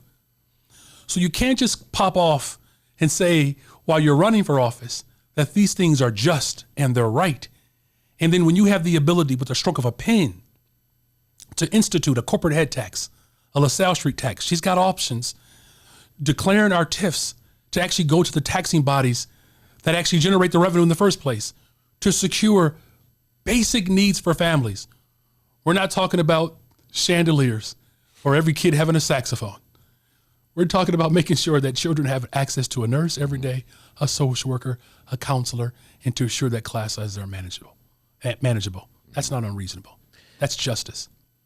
I probably wouldn't have anything against every child having a saxophone or an instrument. I believe I'm being not really being just funny here. Yeah. We've gutted the music program right. in the Chicago public schools. We talk about this all the time when the old timers come in, who are even older than I am, Brian. I know you have a hard time believing such a thing is possible, but they come in and talk about the great Benny Goodman, who came out of Chicago, and Jennifer Hudson. Jennifer Hudson. Well, she's not a great jazz player. Yeah, but I get your point. Yeah. Music. And Ramsey Lewis went to Wells High School. And so there were music programs back then, real legitimate music programs. Now I know Kenwood has a good music program and Whitney Young has a pretty good music program, but you can count them on one hand. Yeah, there you go. It's not enough. Yeah, so I don't begrudge the saxophone. Yeah, I got you. Fair enough. Next contract. Next contract. Right. But yeah, it gets down to this. In my humble opinion, Lori Lightfoot does not want to make that direct commitment to a certain number of nurses in the school, a certain number of librarians in a school. Why would she be afraid to do that, though, Ben? You have the political capital to do it. The fact that, I'm going to say something that folks are really going to be probably troubled by in a second, but who would have thought that the billionaire governor would be more progressive in his first session? No one would have thought that, a couple of years ago, that you would have a billionaire governor who pretty much paid his way towards the election. Take pretty much out of that sentence. He did it. Yeah. Right? Yes, he did. He paid it, $172 million. Moving for the progressive income tax. Yeah. Supports an elected representative school board. Has put billions of dollars into infrastructure, capital plans. And then you have a black woman, the first time in the history of Chicago, has the opportunity to make whole generational neglect. And look, I know people are giving her a high five for settling some sort of political score with a particular alderman who was just horrific and awful to the late, great Mayor Harry Washington. But black people deserve more than just a quib, and quote, shutting down a dude who is inconsequential at this point. Mm-hmm. And this is what I mean by having higher expectations of our elected officials. Like, you're not going to get me to celebrate and give you a passing grade because you told Ed Berg like it is. While people on the west side of Chicago and the south side of Chicago are starving, can't afford to live in Chicago, schools don't have the resources that they deserve, you have unemployment that's Great Depression era numbers, and you want me to be excited about a comment you made to a dude who was on his way out? Man, come on, please. We deserve more than that, Ben. And Lori has the opportunity and the ability to do it. She gets to be a hero in this moment. While she is sulking and behaving in a very puerile, sort of immature way is short-sighted and is beyond disappointing. Well, it should. You have to recognize, we talk about her attitude about the Chicago Teachers Union. The Chicago Teachers Union was very boldly opposed to Lori Lightfoot and said some pretty nasty things about Lori Lightfoot in the campaign against Tony Preckwinkle. And then in doing that, elevated Tony Preckwinkle to like she was suddenly, I don't know, FDR or Eugene Debs or something. I mean, he kind of went far in the rhetoric in that campaign. You will acknowledge that, won't you? Look, they're campaigns. When I was campaigning, you know what someone said to me, my opponent? He said I was responsible for school closings. Boykin? Yes. I mean, come on, like stuff is said all the time. He's holding me responsible for the loss of black teachers. Yeah. He said, this is what my opponent said to me. He said, the fact that schools closed shows you're not a good organizer. So, said that to you? So my point is, like, there are people who blame, John Lewis for the Edmund Pettus Bridge, disaster, right? Congressman John Lewis. Yeah. That's like, blaming like the civil rights leaders for like white supremacy. So like, look, you have campaigns for the very purpose of creating contrast. And you have alliances that take place in campaigns that, you may not ever form them again. Think about it, Ben. Let's just be very honest and transparent here. I had Bernie Sanders endorse me, and I had Walter Burnett endorse me in the same election cycle. That's pretty wild. I'm just saying. Alderman Walter Burnett. Yeah. Everybody in between, right? I had trades, public sector. So you have these alliances, people that we fought before. Yeah. It's time to get over it. And by the way, Danny K. Davis, congressman from the 7th Congressional District, supported Boykin in that race. Am I correct about that? He lost. Yeah, Danny K. Davis lost and Boykin lost. But now you're an ally because I see your pictures with Danny K. Davis. In other words, what you're saying is that people do I get your point. And so now, yes, we were on opposite sides an election cycle ago. And it's over now. Mm-hmm. Now it's time to figure out how to build bridges. Have you made up with my good friend Ricky Hendon yet? We're getting there. I saw Ricky Hendon the other day going, I don't want to give him a shameless plug, but he did invite me on his show. So there is some reconciliation that's about to take place. D, what's that station again? I always forget the name of it. Oh, man, you know it. Come on. Oh, WCUR Fire. Is that the one? Yeah, WC you later. Yes, WC you later, man. All right, well, that's good to know that Brandon Johnson and Ricky Hendon are making up. So your thoughts? And let me just, in addition to what Brandon just said, I mean, of course, there are things that are said during campaigns and there are alliances that are made. But then when they're over and you're weighing the very serious moral issues about everything that Brandon just raised, are black students on the south and west side in CPS schools going to have librarians? Are they going to have nurses? Certainly these are issues of far greater moral import than anybody's sore feelings about being endorsed by this union or these people said this about me. I mean, there's much bigger things at stake. Well, you could do them both. I mean, you could still tease Brandon and my good friend Stacy for going way overboard in their love for Tony Preckwinkle while hiring librarians. You could do both. You could say, have a press conference, go, well, Brandon, you were wrong in the mayoral race, but I'll concede at this point. You're right about a librarian, so I'm going to put librarians. But boy, you made a lousy choice in America. You can have fun with it. Tease me about being old every day. Absolutely. And so, look, this is the thing. Look, I think we should take our politics seriously. Don't get me wrong. And I'm not saying that you can't take it personal at times. Like, I would be wrong to say that I didn't have moments and I wasn't ready to, call my cousins. Hug Congressman Danny K. Davis. Call my cousins. I would never do anything like that, but I do have cousins that would. Yeah. But the truth of the matter is, we were in a situation, not to get too far off into this, but it was very clear from the election night results, by the way, that had we not supported President Preckwinkle, you were going to have a Daley. You were. He came in third. It was a close third. I think you would have had a Daley in your good friend Mendoza. I think there was a real possibility to have that kind of setup, which I think would have been awful. To be very frank. Like Mendoza. Well, that's a whole other issue. So I'm saying that we actually made a strategic decision, based upon the information that was in front of us. And let me be very clear too, by the way. When we met with Mayor Lightfoot the first time, some folks within leadership of the Chicago Teachers Union, and she's going to say this tomorrow, she made it very clear that she believes in cuts, closures, consolidations, efficiencies. She's going to downsize the system. She's going to cut jobs. She's going to move an austerity budget. She is. She has not said once, rich folks pay your fair share. She hasn't said it. She hasn't said corporations got to do better. She hasn't said it. She hasn't talked about the LaSalle Street tax.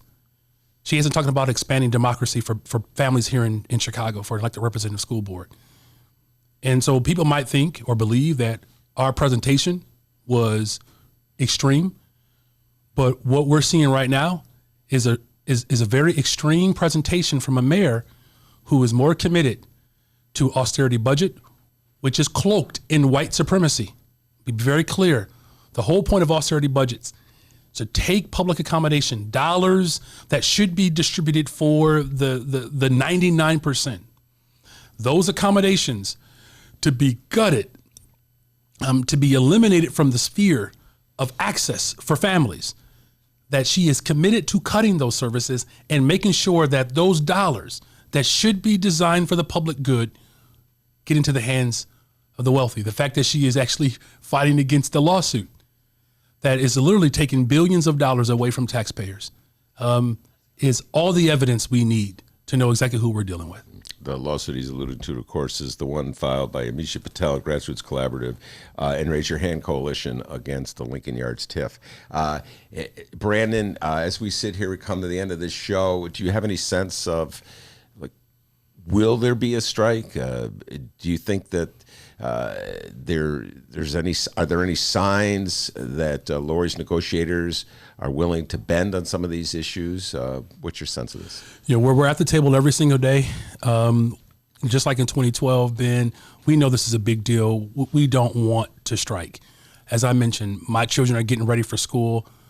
My wife has their school supplies already lined up at the door. She can't wait till school starts. We dropped off my baby girl's supplies to her kindergarten teacher today. So we don't want to see that, right? However, as Micah said earlier, if it means foregoing paychecks to ensure that children have nurses, social workers, counselors, small class sizes, our people are prepared and ready to do that. I think the last thing is, to your point, is there an opportunity to negotiate? Are there signs? The problem is the entire team that Lori is using, the mayor, Lori Lightfoot, is using at the negotiating table, they're all Rahm's people. It's the same team. Mm-hmm. She didn't shed any light on any new faces. What do you mean, the lawyers? The lawyers, the CPS folks that represent the board, CPS, but particularly the lawyers. Jim Franzik has been negotiating bad contracts in Chicago for a long time. Let me just say this, man. As I sat across from people bargaining on contracts, and the people you're dealing with are just taking the point of view of their boss. So Franchik doesn't drive the boat.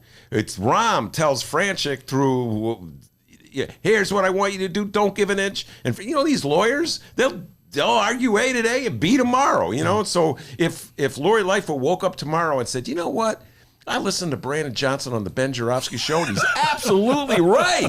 We need a librarian in every school. She called on the phone. Yo, Jim, I want you to tell old Jesse, whoever you have at the table, who you block at the table, I want you to tell him we're going to agree to a librarian in every school, because Brandon's absolutely correct, and he won me over. And Francisco would say, yes, Mayor Lightfoot, and that's how he would do it, right? And then she gets to be a hero. But you got to send a sign to Brandon Johnson or Jesse Sharkey, whoever's at the table, that, okay, I've had a change of heart. You know, I've had my Saul on the road to Damascus moment, and I realized that we got to do like that PK. Come on, preach, brother. You gotta show that you can't just hide it under a bushel. You gotta let it shine. That's Brandon. 2 references. That's unbelievable. Yes. The only man who could ever reach me was the son of a preacher man.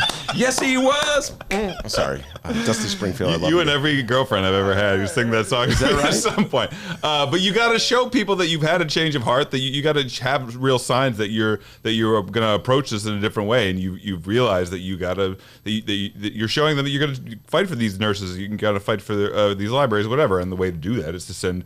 One way to do that is to send different people to the table to advocate for that different agenda. Well, you know me and Larry. I love librarians. So come on, Lori. Get a librarian in every school. I don't want to hear any of this thing. We can't afford a librarian. Bottom line, in my humble opinion, if we can afford a TIF for Lincoln Yards, we can afford a librarian in every school. And a few nurses, because I love nurses too. All right? And if we do get to the point, Brandon says that he and the rest of the union doesn't want to get there where they're out on the picket line. But as we were discussing earlier, the last time around, they went on strike. I'm sure it was painful for a lot of people, painful for people in their communities. But that changed the way that we talk about education in Chicago, around the country, changed the way we talk about austerity, period, in this country. The union took a stand against austerity as being brought forward by Rahm Emanuel and beat him and won. And so if the teachers are out again on the picket line, it's going to be against austerity, and we should be backing them and support the CTU taking another stand against these budget cuts and for justice in our schools for teachers and for students. All right, that's very well put, Micah. And I did not know he was the son of a preacher man. Enlightenment brought to me by Brandon Johnson today. Micah, if folks want to get a hold of you, want to reach you, how can they do that?